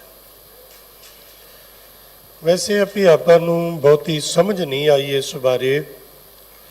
ਆਪਾਂ ਹੋਰ ਮੰਗਣਾ ਸ਼ੁਰੂ ਕੀਤਾ। ਆਪਾਂ ਜੋ ਕੁਝ ਮੰਗਦੇ ਹਾਂ ਨਾ, ਆਪਾਂ ਮੰਗਣਾ ਗੁਰੂ ਕੋਲੋਂ ਨਹੀਂ ਸਿੱਖਿਆ। ਜਿਹਦੇ ਕੋਲ ਆ ਕੇ ਮੰਗਦੇ ਆ ਨਾ, ਉਹਦੇ ਕੋਲੋਂ ਹੀ ਸਿੱਖਣਾ, ਉਹਦੇ ਕੋਲੋਂ ਹੀ ਸਿੱਖਣਾ। ਛੋਟੇ ਬੱਚੇ ਨੂੰ ਜਿਵੇਂ ਆਪਾਂ ਸਕੂਲ 'ਚ ਭੇਜ ਦਿੰਦੇ ਹਾਂ ਨਾ, ਤੇ ਉਹ ਕਲਾਸ 'ਚ ਜਾਂਦਾ, ਉਹਨੇ ਬਹਿਣਾ ਕਿਵੇਂ, ਉੱਠਣਾ ਕਿਵੇਂ ਹੈ, ਕਲਾਸ 'ਚ ਵੜਨਾ ਕਿਵੇਂ ਹੈ, ਬਾਹਰ ਕਿਵੇਂ ਆਉਣਾ, ਟੀਚਰ ਨਾਲ ਗੱਲ ਕਿਵੇਂ ਕਰਨੀ ਹੈ, ਇਹ ਟੀਚਰ ਹੀ ਸਿਖਾਊ ਉਹਨੂੰ, ਟੀਚਰ ਹੀ ਸਿਖਾਊ। ਮੈਨੂੰ ਇੱਕ ਹੋਰ ਗੱਲ ਯਾਦ ਆ ਗਈ, ਜਦੋਂ ਆਹ ਨੋਟਬੰਦੀ ਹੋਈ ਨਾ, ਤੇ ਉਹ ਅਚਨਚੇਤ ਸਾਰਾ ਕੰਮ ਹੋ ਗਿਆ, ਨੋਟ ਬੰਦ ਹੋ ਗਏ। ਤੇ ਉਹਨਾਂ ਨੇ ਥੋੜ੍ਹਾ ਜਿਹਾ ਰੱਖਿਆ ਸੀ ਵੀ ਬੈਂਕ 'ਚ ਜਾ ਕੇ ਜਮ੍ਹਾਂ ਕਰਾ ਦਿਓ ਇੰਨੇ ਕੁ। ਤੇ ਮੈਂ ਕੁਛ ਦਿਨ ਸਮਾਗਮਾਂ ਦੇ ਰੁਝੇਵਿਆਂ 'ਚ ਸਾਂ, ਤੇ ਮੈਂ ਵਿਹਲਾ ਹੋ ਕੇ ਮੈਂ ਕਿਹਾ ਵੀ ਆ ਪਏ ਨੇ ਅਤੇ ਚੱਲਣੇ ਨਹੀਂ, ਕਿਉਂਕਿ ਫਿਰ ਉਸ ਤੋਂ ਬਾਅਦ ਸੰਗਤ ਨੇ ਵੀ ਬੜੀ ਮਾਇਆ ਦਿੱਤੀ। ਜੋ ਨੋਟ ਬੰਦ ਹੋ ਗਏ ਨਾ, ਤੇ ਉਹ ਫਿਰ ਜਿਹੜਾ 100 ਦਿੰਦਾ ਸੀ ਨਾ ਅਰਦਾਸ 'ਚ, ਉਹ 500, 1100, 1000, ਤੇ ਇਹ ਆਖਣੇ ਤੁਹਾਡੇ ਨਹੀਂ ਚੱਲਦੇ ਤੇ ਸਾਡੇ ਕਿਤੋਂ ਚੱਲਣਗੇ? ਸਾਡੇ ਲਈ ਕੋਈ ਬੈਂਕ ਵੱਖਰੀ ਹੈ, ਸਾਡਾ ਕੋਈ ਵੱਖਰਾ? ਕਈ ਇੱਦਾਂ ਹੀ ਕਰਦੇ ਨੇ, ਜਿਹੜਾ ਨੋਟ ਕਿਤੇ ਨਾ ਚੱਲੇ ਨਾ, ਗੋਲਕ 'ਚ ਪਾ ਜਾਣਗੇ। ਜੇ ਉਹ ਤੁਹਾਡਾ ਨਹੀਂ ਕਿਤੇ ਚੱਲਿਆ ਤੇ ਗੋਲਕ 'ਚੋਂ ਚੱਲ ਜਾਏਗਾ। ਜੇ ਇੱਥੋਂ ਗੋਲਕ 'ਚ ਪਾਇਆ ਨਵਾਂ ਹੋ ਜਾਏਗਾ। ਇੱਕ ਐਸੀ ਸੋਚ ਹੈ। ਜਦੋਂ ਗੋਲਕ ਖੁੱਲ੍ਹਦੀ ਹੈ ਨਾ, ਕਿਸੇ ਵੀ ਗੁਰੂ ਘਰੇ ਨਹੀਂ, ਇਕੱਲਾ ਆਪਣੇ ਕਿਸੇ ਵੀ, ਤੇ ਉੱਥੇ ਵੇਖਿਓ ਕਿੰਨੀ ਮਾਇਆ ਤੇ ਉਹ ਗਲੇ ਸੜੇ ਨੋਟਾਂ ਦੀ ਨਿਕਲਦੀ ਹੈ। ਤੇ ਜਿਹੜੀ ਕਿਤੇ ਨਾ ਚੱਲੇ, ਉਹਨੂੰ ਚੇਪੀ ਲਾ ਕੇ ਉਹ ਇੱਥੇ ਪਾ ਦਿਓ, ਕਥਾ 'ਚ ਪਾ ਦਿਓ, ਕੀਰਤਨ 'ਚ ਪਾ ਦਿਓ, ਇੱਦਾਂ ਵੀ ਹੁੰਦਾ। ਤੇ ਚਲੋ ਉਦੋਂ ਮੈਂ ਬੈਂਕ ਗਿਆ, ਤੇ ਉਹ ਬੈਂਕ 'ਚੋਂ ਕਹਿਣ ਲੱਗੇ ਜੀ ਇਹਦੇ 'ਤੇ ਨਾ ਮੈਨੇਜਰ ਸਾਹਿਬ ਬੈਠੀ ਹੈ ਬੀਬੀ, ਉਹਦੇ ਤੋਂ ਲਿਖਾ ਕੇ ਲਿਆਓ ਪਰਚੀ, ਤੇ ਕੈਸ਼ੀਅਰ ਕਹਿੰਦਾ ਮੈਂ ਫਿਰ ਜਮ੍ਹਾਂ ਕਰਾਂਗਾ। ਮੈਂ ਬੀਬੀ ਕੋਲ ਗਿਆ, ਉਹ ਕਹਿੰਦੀ ਵੀ ਤੁਸੀਂ ਇਹ ਦੱਸੋ ਤੁਹਾਡੇ ਕੋਲ ਮਾਇਆ ਆਈ ਕਿੱਥੋਂ? ਸੀ ਵੀ ਥੋੜ੍ਹੀ ਕੋਈ 30-40 ਹਜ਼ਾਰ ਹੀ। ਮੈਂ ਕਿਹਾ ਵੀ ਸਾਡੇ ਕੋਲ ਕਿੱਥੋਂ ਹੋਣੀ, ਜਿੱਦਾਂ ਸਾਰਿਆਂ ਕੋਲ ਆਉਂਦੀ ਸਾਡੇ ਕੋਲ ਵੀ ਉੱਦਾਂ ਹੀ, ਸਾਡੇ ਕੋਲ ਕਿੱਥੋਂ ਹੋਣੀ? ਹੋਰ ਉਹ ਕਹਿੰਦੀ ਨਹੀਂ ਇੱਥੇ ਰੀਜਨ ਲਿਖੋ। ਮੈਂ ਕੀ ਲਿਖਾਂ? ਉਹਨੂੰ ਮੈਂ 10 ਗੱਲਾਂ ਦੱਸਦੀਆਂ, ਆਹ ਲਿਖਾਂ ਆਹ ਲਿਖਾਂ। ਉਹ ਆਖੇ ਨਾ ਇਹ ਵੀ ਨਹੀਂ ਚੱਲਣਾ, ਇਹ ਵੀ ਨਹੀਂ ਚੱਲਣਾ। ਮੈਂ ਚੁੱਪ ਕਰਕੇ ਬਹਿ ਗਿਆ। ਮੈਨੂੰ ਕਹਿੰਦੀ ਤੁਸੀਂ ਕੁਝ ਲਿਖ ਕੇ ਦਿਓ, ਜੋ ਕੁਝ ਤੁਸੀਂ ਕਹਿ ਰਹੇ ਹੋ ਇਹ ਲਿਖ ਕੇ ਦਿਓਗੇ ਤੇ ਮੈਂ ਰਿਜੈਕਟ ਕਰ ਦਿਆਂਗੀ। मैं चुप करके ना साइड ते बह गया। होर कई सी मेरे वर्गे, ਮੈਨੂੰ ਆਂਦੀ ਤੁਸੀਂ ਦੱਸੋ। ਮੈਂ ਤੂੰ ਇਹਨਾਂ ਨੂੰ ਨਿਪਟਾ ਲਾ ਫਿਰ ਦੱਸਦਾ ਤੈਨੂੰ। ਉਹਨਾਂ ਨੂੰ ਨਿਪਟਾ ਕੇ ਉਹ ਕਹਿੰਦੀ ਹੁਣ ਦੱਸੋ। ਮੈਂ ਪਰਚੀ ਉਹਦੇ ਅੱਗੇ ਰੱਖਤੀ। ਮੈਂ ਭੈਣ ਮੇਰੀ ਬੇਨਤੀ ਹੈ, ਜਿਸ ਤਰੀਕੇ ਨਾਲ ਜਿਹੜਾ ਲਿਖਿਆ ਇੱਥੇ ਪਾਸ ਹੋਣਾ ਨਾ, ਉਹ ਕਿਰਪਾ ਕਰਕੇ ਤੂੰ ਹੀ ਲਿਖ ਦੇ ਜਾਂ ਤੂੰ ਦੱਸ ਵੀ ਕੀ ਲਿਖਾਂ। ਉਹ ਹੱਸਣ ਲੱਗ ਪਈ। ਉਹ ਕਹਿੰਦੀ ਮੈਂ ਕਿਉਂ ਦੱਸਾਂ। ਤੇ ਮੈਂ ਕਿਹਾ ਵੀ ਤੂੰ ਬੈਂਕ ਵਾਲੀ ਤੂੰ ਨਹੀਂ ਦੱਸੇਂਗੀ ਤੇ ਹੋਰ ਕੌਣ ਦੱਸੇਗਾ। ਤੇ ਉਹ ਮੈਨੂੰ ਹੌਲੀ ਜਿਹੀ ਆਂਦੀ ਵੀ ਇੱਥੇ ਲਿਖ ਦਿਓ ਪਰਸਨਲ ਸੇਵਿੰਗ। ਮੈਂ ਕਿਹਾ ਠੀਕ ਹੈ। ਉਹ ਲਿਖੀ ਤੇ ਕੰਮ ਹੋ ਗਿਆ। ਹੁਣ ਉਹਨੂੰ ਛੱਡ ਕੇ ਮੈਂ ਬਾਹਰ 100 ਬੰਦੇ ਨੂੰ ਪੁੱਛ ਲੈਂਦਾ ਤੇ ਕਿਸੇ ਨੇ ਠੀਕ ਨਹੀਂ ਦੱਸਣਾ। ਉਹਨੂੰ ਪੁੱਛਿਆ, ਉਹਨੇ ਠੀਕ ਦੱਸਿਆ, ਕੰਮ ਹੋ ਗਿਆ। ਜਿੱਥੇ ਕੰਮ ਹੁੰਦਾ ਹੈ ਆਪਾਂ ਉੱਥੋਂ ਪੁੱਛੀਏ ਵੀ ਇਹ ਕੰਮ ਕਿੱਦਾਂ ਹੋਏਗਾ। ਬੱਚਾ ਹੁਣ ਉਹ ਟੀਚਰ ਕੋਲ ਪੁੱਛੇ ਵੀ ਮੈਂ ਬਹਿਣਾ ਕਿਵੇਂ, ਉੱਠਣਾ ਕਿਵੇਂ, ਬੋਲਣਾ ਕਿਵੇਂ, ਤੇ ਠੀਕ ਹੈ। ਉਹਨੂੰ ਕਲਾਸ ਵਿੱਚ ਉਹਨੇ ਕਰਨਾ ਕੀ ਹੈ, ਪੁੱਛੇ ਕਿਸੇ ਦੂਸਰੇ ਤੋਂ। ਤਾਏ ਨੂੰ ਪੁੱਛੇ ਵੀ ਤਾਇਆ ਤੂੰ ਦੱਸ ਕਿੱਦਾਂ ਕਰਨਾ ਹੈ। ਦਾਦੀ ਤੂੰ ਦੱਸ ਵੀ ਕਲਾਸ 'ਚ ਕਿਵੇਂ ਬਹਿਣਾ। ਤੇ ਦਾਦੀ ਥੋੜ੍ਹੀ ਦੱਸੇਗੀ, ਦਾਦਾ ਥੋੜ੍ਹੀ ਦੱਸੇਗਾ, ਟੀਚਰ ਦੱਸੇਗਾ। ਆਪਾਂ ਗੁਰੂ ਕੋਲੋਂ ਮੰਗਣਾ ਸੀ ਤੇ ਗੁਰੂ ਕੋਲੋਂ ਪੁੱਛਣਾ ਸੀ ਵੀ ਸਤਿਗੁਰੂ ਤੁਸੀਂ ਦੱਸੋ, ਤੁਸੀਂ ਦੱਸੋ ਵੀ ਕੀ ਮੰਗੀਏ। ਕਿਉਂਕਿ ਜੋ ਕੁਝ ਆਪਾਂ ਮੰਗਦੇ ਆ ਇਹ ਗੁਰੂ ਕੋਲੋਂ ਨਹੀਂ ਸਿੱਖਿਆ। ਇਹ ਤੁਹਾਨੂੰ ਯਾਦ ਆ ਜਾਏਗਾ ਕਿਹਦੇ ਕੋਲੋਂ ਸਿੱਖਿਆ। ਜਦੋਂ ਛੋਟੇ ਛੋਟੇ ਹੁੰਦੇ ਆ, ਮਾਂ ਪਿਓ ਨਾਲ ਸ਼ੁਰੂ ਹੋਏ, ਸਕੂਲ ਜਾਣਾ ਸ਼ੁਰੂ ਹੋਏ ਤੇ ਤੂੰ ਅਰਦਾਸ ਕਰਕੇ ਜਾ, ਤੇਰਾ ਪੇਪਰ ਹੈ ਮੱਥਾ ਟੇਕ ਕੇ ਜਾ, ਤੇਰਾ ਆਹ ਟੈਸਟ ਹੈ ਦੇ ਕਰਾ ਕੇ ਜਾ। ਇੱਥੋਂ ਹੀ ਸ਼ੁਰੂ ਹੋਏ ਨਾ ਉਹ ਮੰਗਣਾ ਜੀ ਮੈਂ ਪੇਪਰ 'ਚ ਪਾਸ ਹੋ ਜਾ, ਇਹਦਾ ਐਡਮਿਸ਼ਨ ਹੋ ਜੇ, ਇਹਦਾ ਹੋ ਜੇ, ਇੱਥੋਂ ਕੰਮ ਸ਼ੁਰੂ ਹੋਇਆ। ਉਹ ਐਸਾ ਕੰਮ ਸ਼ੁਰੂ ਹੋਇਆ ਅੱਜ ਤੱਕ ਕਿੱਥੋਂ ਸ਼ੁਰੂ ਹੋਏ ਕਿੱਥੇ ਪਹੁੰਚ ਗਏ। ਆਪਣੇ ਵਾਸਤੇ ਸ਼ੁਰੂ ਹੋਏ, ਅੱਗੇ ਪੋਤਰੇ ਦੋਤਰਿਆਂ ਤੱਕ ਪਹੁੰਚ ਗਿਆ। ਜੇ ਵੀ ਨਹੀਂ ਰੁਕੇ, ਵੱਧਦਾ ਹੀ ਜਾ ਰਿਹਾ ਕੰਮ। ਤੇ ਜਿੱਧਰ ਆਉਣਾ ਸੀ ਉਧਰ ਅਜੇ ਤੱਕ ਨਹੀਂ ਆਏ। ਇੱਥੇ ਆਪਾਂ ਇਹ ਮੰਗਿਆ ਵੀ ਮਹਾਰਾਜ ਪੈਸਾ ਦੇ ਮੈਂ ਰੱਜ ਜਾ, ਘਰ ਦੇ ਮੈਂ ਰੱਜ ਜਾ। ਘਰ ਛੋਟਾ ਵੱਡਾ ਦੇ, ਪੈਸਾ ਥੋੜਾ ਜ਼ਿਆਦਾ ਦੇ, ਨੌਕਰੀ ਛੋਟੀ ਹੈ ਵੱਡੀ ਹੋਵੇ, ਦੁਕਾਨ ਛੋਟੀ ਹੈ ਵੱਡੀ ਹੋਵੇ, ਇੱਕ ਹੈ ਦੋ ਹੋਣ। ਇਹ ਆਹੀ ਮੰਗਿਆ ਨਾ ਵੀ ਮੈਂ ਰੱਜ ਜਾ। ਇੱਥੇ ਰੱਜ ਤੇ ਮੰਗਣਾ ਹੀ ਨਹੀਂ ਸੀ, ਮਾਲਕ ਕੋਲ ਆ ਕੇ ਮੰਗਣੀ ਸੀ ਭੁੱਖ। ਤੁਸੀਂ ਬੜੇ ਸਿਆਣੇ ਸੂਝਵਾਨ ਨੂੰ, ਗੁਰਬਾਣੀ ਬੜੀ ਸੌਖੀ ਹੈ। ਇਹ ਆਪ ਹੈ ਵੀ ਜੇ ਇਹਨੂੰ ਇਹਦੀ ਸਮਝ ਨਾ ਆਵੇ ਤੈਨੂੰ ਜਿੰਨਾ ਮਰਜ਼ੀ ਗੁੰਝਲਦਾਰ ਬਣਾ ਲਓ, ਗੱਲ ਗੁੰਝਲਦਾਰ ਨਹੀਂ ਹੈ। ਬਾਬੇ ਨੇ ਬੜੀ ਸੌਖੀ ਗੱਲ ਆਖੀ। ਕੋਈ ਬੰਦਾ ਬਿਮਾਰ ਹੋਵੇ, ਡਾਕਟਰ ਕੋਲ ਜਾਵੇ ਤੇ ਡਾਕਟਰ ਪਹਿਲੀ ਗੱਲ ਉਹਨੂੰ ਕੀ ਪੁੱਛਦਾ? ਉਹ ਆਪਣਾ ਦੱਸਦਾ ਜੀ ਮੈਨੂੰ ਆਹ ਹੁੰਦਾ ਆਹ ਹੁੰਦਾ। ਡਾਕਟਰ ਨੂੰ ਪੁੱਛਦਾ ਭੁੱਖ ਬਾਰੇ, ਭੁੱਖ ਦੀ ਦੱਸ। ਪੁੱਛਦਾ ਹੈ ਨਾ ਭੁੱਖ ਕਿੱਦਾਂ, ਭੁੱਖ ਕਿੰਨੀ ਲੱਗਦੀ ਹੈ ਦਿਨ 'ਚ, ਕਿਸ ਵੇਲੇ ਪ੍ਰਸ਼ਾਦਾ ਛਕਦੇ ਹੋ, ਕਿੰਨਾ ਛਕਦੇ ਹੋ, ਪੁੱਛਦੇ ਨਾ। ਤੇ ਜੇ ਆਖੇ ਜੀ ਭੁੱਖ ਨਹੀਂ ਲੱਗਦੀ, ਜ਼ਬਰਦਸਤੀ ਹੈ ਧੱਕੇ ਨਾਲ ਕੋਈ ਰੋਟੀ ਬੁਰਕੀ ਖਾਵਾਂ ਨਹੀਂ ਤੇ ਭੁੱਖ ਨਹੀਂ ਲੱਗਦੀ, ਤੇ ਫਿਰ ਇਹਦਾ ਮਤਲਬ ਕਿ ਜਿਹਨੂੰ ਭੁੱਖ ਨਹੀਂ ਲੱਗਦੀ ਉਹਦਾ ਸਰੀਰ ਰੋਗੀ ਹੈ। ਰੋਗੀ ਹੈ ਨਾ, ਜਿਹਨੂੰ ਭੁੱਖ ਨਹੀਂ ਲੱਗਦੀ ਉਹ ਰੋਗੀ ਹੈ। ਤੇ ਜਿਹੜਾ ਜਿਹਦਾ ਰੱਬ ਦਾ ਨਾਮ ਜਪਣ ਨੂੰ ਜੀ ਨਹੀਂ ਕਰਦਾ, ਜਿਹਨੂੰ ਨਾਮ ਦੀ ਭੁੱਖ ਨਹੀਂ ਲੱਗਦੀ, ਅੰਮ੍ਰਿਤ ਵੇਲੇ ਦੀ ਨਹੀਂ ਲੱਗਦੀ, ਅੰਮ੍ਰਿਤ ਛਕਣ ਦੀ ਨਹੀਂ ਲੱਗਦੀ, ਗੁਰਦੁਆਰੇ ਆਉਣ ਦੀ ਨਹੀਂ ਲੱਗਦੀ, ਸੇਵਾ ਕਰਨ ਦੀ ਭੁੱਖ ਨਹੀਂ ਲੱਗਦੀ। ਇਹ ਤੇ ਭੁੱਖ ਲੱਗਦੀ ਹੈ ਵੀ ਲੰਗਰ ਬੜਾ ਸਵਾਦ ਹੁੰਦਾ ਹੈ ਤੇ ਲੰਗਰ ਛਕੀਏ, ਤੇ ਲੰਗਰ ਤੋਂ ਬਾਅਦ ਅਗਲੀ ਭੁੱਖ ਨਹੀਂ ਲੱਗਦੀ ਵੀ 10 ਮਿੰਟ ਖਲੋ ਕੇ ਭਾਂਡੇ ਵੀ ਮਾਂਜ ਲਈਏ। ਸਗੋਂ ਲੰਗਰ ਛਕਦੇ ਇਹ ਖਿਆਲ ਹੁੰਦਾ ਹੈ ਵੀ ਮੇਰੀ ਵੀ ਥਾਲੀ ਨਾਲ ਵਾਲਾ ਹੀ ਚੁੱਕ ਕੇ ਲੈ ਜੇ ਤੇ ਭਲਾ ਹੋਵੇ। ਉਦੋਂ ਤਾਂ ਨਹੀਂ ਭੁੱਖ ਲੱਗਦੀ ਵੀ ਭਾਂਡੇ ਹੀ ਮਾਂਜ ਲਈਏ। ਤੋਂ ਜੇ ਨਹੀਂ ਨਾ ਲੱਗਦੀ ਇਹਦਾ ਮਤਲਬ ਮਨ ਕਰਕੇ ਰੋਗੀ ਹੈ। ਇਹ ਆਪਣੇ ਘਰ ਪਰਿਵਾਰ 'ਚ ਵੇਖਿਓ, ਟੱਬਰ ਦੇ ਬਹੁਤੇ ਜੀ ਆਪਣੇ ਰੋਗੀ ਹੋਣਗੇ, ਬਿਮਾਰ ਹੋਣਗੇ। ਹੁਣ ਨਿਆਣੇ ਨੂੰ 2 ਦਿਨ ਭੁੱਖ ਨਾ ਲੱਗੇ ਤੇ ਮਾਂ ਤੜਫ ਉੱਠਦੀ ਹੈ, ਹਾਏ ਮੇਰਾ ਪੁੱਤ ਖਾਂਦਾ ਹੀ ਕੁਝ ਨਹੀਂ। ਤੇ ਮਾਂ ਨੇ ਇਸ ਗੱਲੋਂ ਤੇ ਕਦੀ ਨਹੀਂ ਆਖਿਆ ਵੀ 20 ਸਾਲਾਂ ਦਾ ਹੋ ਗਿਆ ਅਜੇ ਤੱਕ ਜਪਜੀ ਸਾਹਿਬ ਹੀ ਨਹੀਂ ਪੜ੍ਹਦਾ। ਆਖਿਆ ਕਦੀ ਮਾਂ ਨੇ? ਵਿਆਹਣ ਜੋਗਾ ਹੋ ਗਿਆ ਇਹਨੂੰ ਰਹਿ ਰਾਸੀ ਨਹੀਂ ਆਉਂਦੀ, ਆਖਿਆ ਕਦੀ? ਆਉਂਦੀ ਹੈ ਸਾਡੇ ਨਿਆਣਿਆਂ ਨੂੰ, ਆਉਂਦਾ ਜਪਜੀ ਸਾਹਿਬ ਸਾਡੇ ਨਿਆਣਿਆਂ ਨੂੰ? ਗੱਲਾਂ ਜਿੰਨੀਆਂ ਮਰਜ਼ੀ ਸੁਣ ਲਓ, ਜਹਾਨ ਦੀਆਂ ਗੱਲਾਂ ਸੁਣ ਲਓ, ਸਲਾਹਾਂ ਸੁਣ ਲਓ, ਤੇ ਜੇ ਨਹੀਂ ਨਾ ਪੜ੍ਹਦੇ ਨਹੀਂ ਆਉਂਦਾ ਇਹਦਾ ਮਤਲਬ ਇਹਨਾਂ ਨੂੰ ਭੁੱਖ ਨਹੀਂ ਲੱਗੀ। ਤੇ ਗੁਰੂ ਕੋਲ ਆ ਕੇ ਫਿਰ ਦੱਸੋ। ਤਨ ਦੀ ਭੁੱਖ ਵਾਸਤੇ ਬਾਹਰ ਦਾ ਵੈਦ ਠੀਕ ਕਰੇਗਾ, ਉਹ ਦੱਸੇਗਾ। ਜਿਹੜੀ ਅੰਦਰ ਦੀ ਭੁੱਖ ਹੈ, ਮੇਰਾ ਵੈਦ ਗੁਰੂ ਗੋਬਿੰਦਾ, ਹਰ ਹਰ ਨਾਮੋ ਖੁਦ ਮੁਖ ਦੇਵੈ, ਕਾਟੇ ਜਮ ਕੀ ਫੰਦਾ। ਇਹ ਵੈਦ ਨੂੰ ਦੱਸੋ ਤੇ ਇਹਦੇ ਕੋਲ ਆ ਕੇ ਮੰਗੋ, ਸੱਚੇ ਪਾਤਸ਼ਾਹ ਕਿਰਪਾ ਕਰੋ। ਧੀਆਂ ਪੁੱਤਾਂ ਲਈ ਮੰਗਿਆ ਨਾ, ਹੁਣ ਤੱਕ ਬੜਾ ਮੰਗਿਆ, ਕੌਣ ਨਹੀਂ ਮੰਗਦਾ, ਕਿੰਨੇ ਨਹੀਂ ਮੰਗਿਆ, ਆਪਾਂ ਸਾਰੇ ਮੰਗਦੇ ਨਾ। ਇਹ ਪਾਸ ਹੋ ਜੇ, ਪੜ੍ਹ ਜੇ, ਇਹਦਾ ਵਿਆਹ ਹੋ ਜੇ, ਇਹਦੇ ਨਿਆਣੇ ਹੋ ਜਾਣ, ਇਹਦੀ ਨੌਕਰੀ, ਮੰਗਿਆ ਨਾ। ਤੇ ਆਪਾਂ ਸਾਰੇ ਵਿਚਾਰੀਏ ਭਲਾ ਵੀ ਧੀਆਂ ਪੁੱਤਾਂ ਲਈ ਕਿਦਣ ਮੰਗਿਆ, ਸੱਚੇ ਪਾਤਸ਼ਾਹ ਕਿਰਪਾ ਕਰਿਓ ਮੇਰੀ ਧੀ ਨੂੰ ਜਪਜੀ ਸਾਹਿਬ ਕੰਠ ਹੋ ਜੇ, ਮੰਗਿਆ ਕਦੀ? ਮਹਾਰਾਜ ਕਿਰਪਾ ਕਰਿਓ ਮੇਰੀ ਧੀ ਨੂੰ ਗੁਰਬਾਣੀ ਦਾ ਕੀਰਤਨ ਕਰਨਾ ਆ ਜੇ, ਕੱਲ ਨੂੰ ਇਹਨੇ ਸਹੁਰੇ ਘਰ ਜਾਣਾ, ਇਹਨੂੰ ਸ਼ਬਦ ਪੜ੍ਹਨੇ ਆਉਣਾ। ਮਹਾਰਾਜ ਜੀ ਮਿਹਰ ਕਰਿਓ ਮੇਰੀ ਧੀ ਅੰਮ੍ਰਿਤ ਵੇਲੇ ਜਾਗਣ ਲੱਗ ਜੇ। ਸੱਚੇ ਪਾਤਸ਼ਾਹ ਤੇਰੇ ਦਰ ਆ ਕੇ ਇਹ ਮੰਗਦੇ ਆ ਕਿ ਮੇਰੇ ਪੁੱਤ ਨੂੰ ਸਹਿਜ ਪਾਠ ਕਰਨਾ ਆ ਜੇ। ਮੰਗਿਆ ਕਦੀ ਆਪਾਂ? ਕਦੀ ਨਹੀਂ ਮੰਗਿਆ, ਕਦੀ ਨਹੀਂ ਮੰਗਿਆ। ਇਹ ਤੇ ਰੋਜ਼ ਅਰਦਾਸਾਂ ਕਰਦੇ ਆ। ਤੇ ਅਰਦਾਸਾਂ ਕਾਹਦੀਆਂ? ਇਹਦਾ ਵੀਜ਼ਾ ਲੱਗ ਜੇ, ਆ ਕੱਚਾ ਹੈ ਪੱਕਾ ਹੋ ਜੇ, ਇਹਨੂੰ ਨੌਕਰੀ ਨਹੀਂ, ਉਹ ਨੌਕਰੀ ਮਿਲੇ। ਆ ਸਾਰੀਆਂ ਅਰਦਾਸਾਂ ਸੁਣ ਲਿਓ ਇੱਥੇ ਖਲੋ ਕੇ ਭਾਵੇਂ 10 ਮਿੰਟ। ਜਿੰਨੀਆਂ ਲੈਣਾ ਲੱਗੀਆਂ ਹੁੰਦੀਆਂ, ਕੀ ਅਰਦਾਸਾਂ ਹੀ ਨੇ। ਤੇ ਜਾਏ ਕਿ ਰਟਿਆ ਪਿਟਿਆ ਉਹ ਪੱਕਾ ਸ਼ਬਦ, ਕੀ ਅਰਦਾਸ? ਸੁਖ ਸ਼ਾਂਤੀ ਜੀ। ਉਹ ਸੁਖ ਸ਼ਾਂਤੀ ਕਹਿਣ ਨਾਲ ਨਹੀਂ ਆਉਣੀ। ਸੁਖ ਹੋਣਾ ਸੁੱਖਾਂ ਦੇ ਦਾਤੇ ਨੂੰ ਜਪਿਆ, ਸੁੱਖਾਂ ਦੇ ਦਾਤੇ ਨਾਲ ਸਾਂਝ ਪਾਇਆ। ਚੇਤੇ ਕਰਨਾ ਸੁੱਖ ਹੈ, ਵਿਛੜ ਜਾਣਾ ਉਹਨੂੰ ਵਿਸਾਰ ਦੇਣਾ ਦੁੱਖ ਹੈ। ਆਏ ਭੁੱਖ ਤੇ ਆ ਕੇ ਮੰਗਣਾ ਹੀ, ਸੱਚੇ ਪਾਤਸ਼ਾਹ ਮੇਰੇ ਤੇ ਕਿਰਪਾ ਕਰੋ, ਮੈਨੂੰ ਭੁੱਖ ਲੱਗੇ। ਅੱਜ ਤੋਂ ਮੰਗਿਓ ਇਹ, ਮੈਂ ਰੱਜ ਜਾ ਛੱਡਿਓ ਇਹਨੂੰ, ਮੰਗਿਓ ਰੋਜ਼ ਰੋਜ਼ ਮੰਗਿਓ। ਜਦੋਂ ਤੱਕ ਆਹ ਅਵਸਥਾ ਨਹੀਂ ਨਾ ਬਣਦੀ, ਇਸ ਤਰ੍ਹਾਂ ਦੀ ਭੁੱਖ ਨਹੀਂ ਲੱਗਦੀ, ਉਦੋਂ ਤੱਕ ਮੰਗਿਓ ਵੀ ਸੱਚੇ ਪਾਤਸ਼ਾਹ ਮਿਹਰ ਕਰੋ, ਸਾਚੇ ਨਾਮ ਕੀ ਲਾਗੇ ਭੂਖ। ਮਹਾਰਾਜ ਮੈਨੂੰ ਹੁਣ ਕੁਝ ਨਹੀਂ ਚਾਹੀਦਾ। ਆਹ ਤੇ ਕੋਲੂ ਦੇ ਬੈਲਰ ਦਾ ਕੰਮ ਹੈ, ਜਿਉਂ ਤੁਰੇ ਆ ਕਿਤੇ ਪਹੁੰਚੇ ਮੰਜ਼ਿਲ ਤੇ ਆ, ਅੱਜ ਤੱਕ ਮੁੱਕਿਆ ਹੀ ਨਹੀਂ।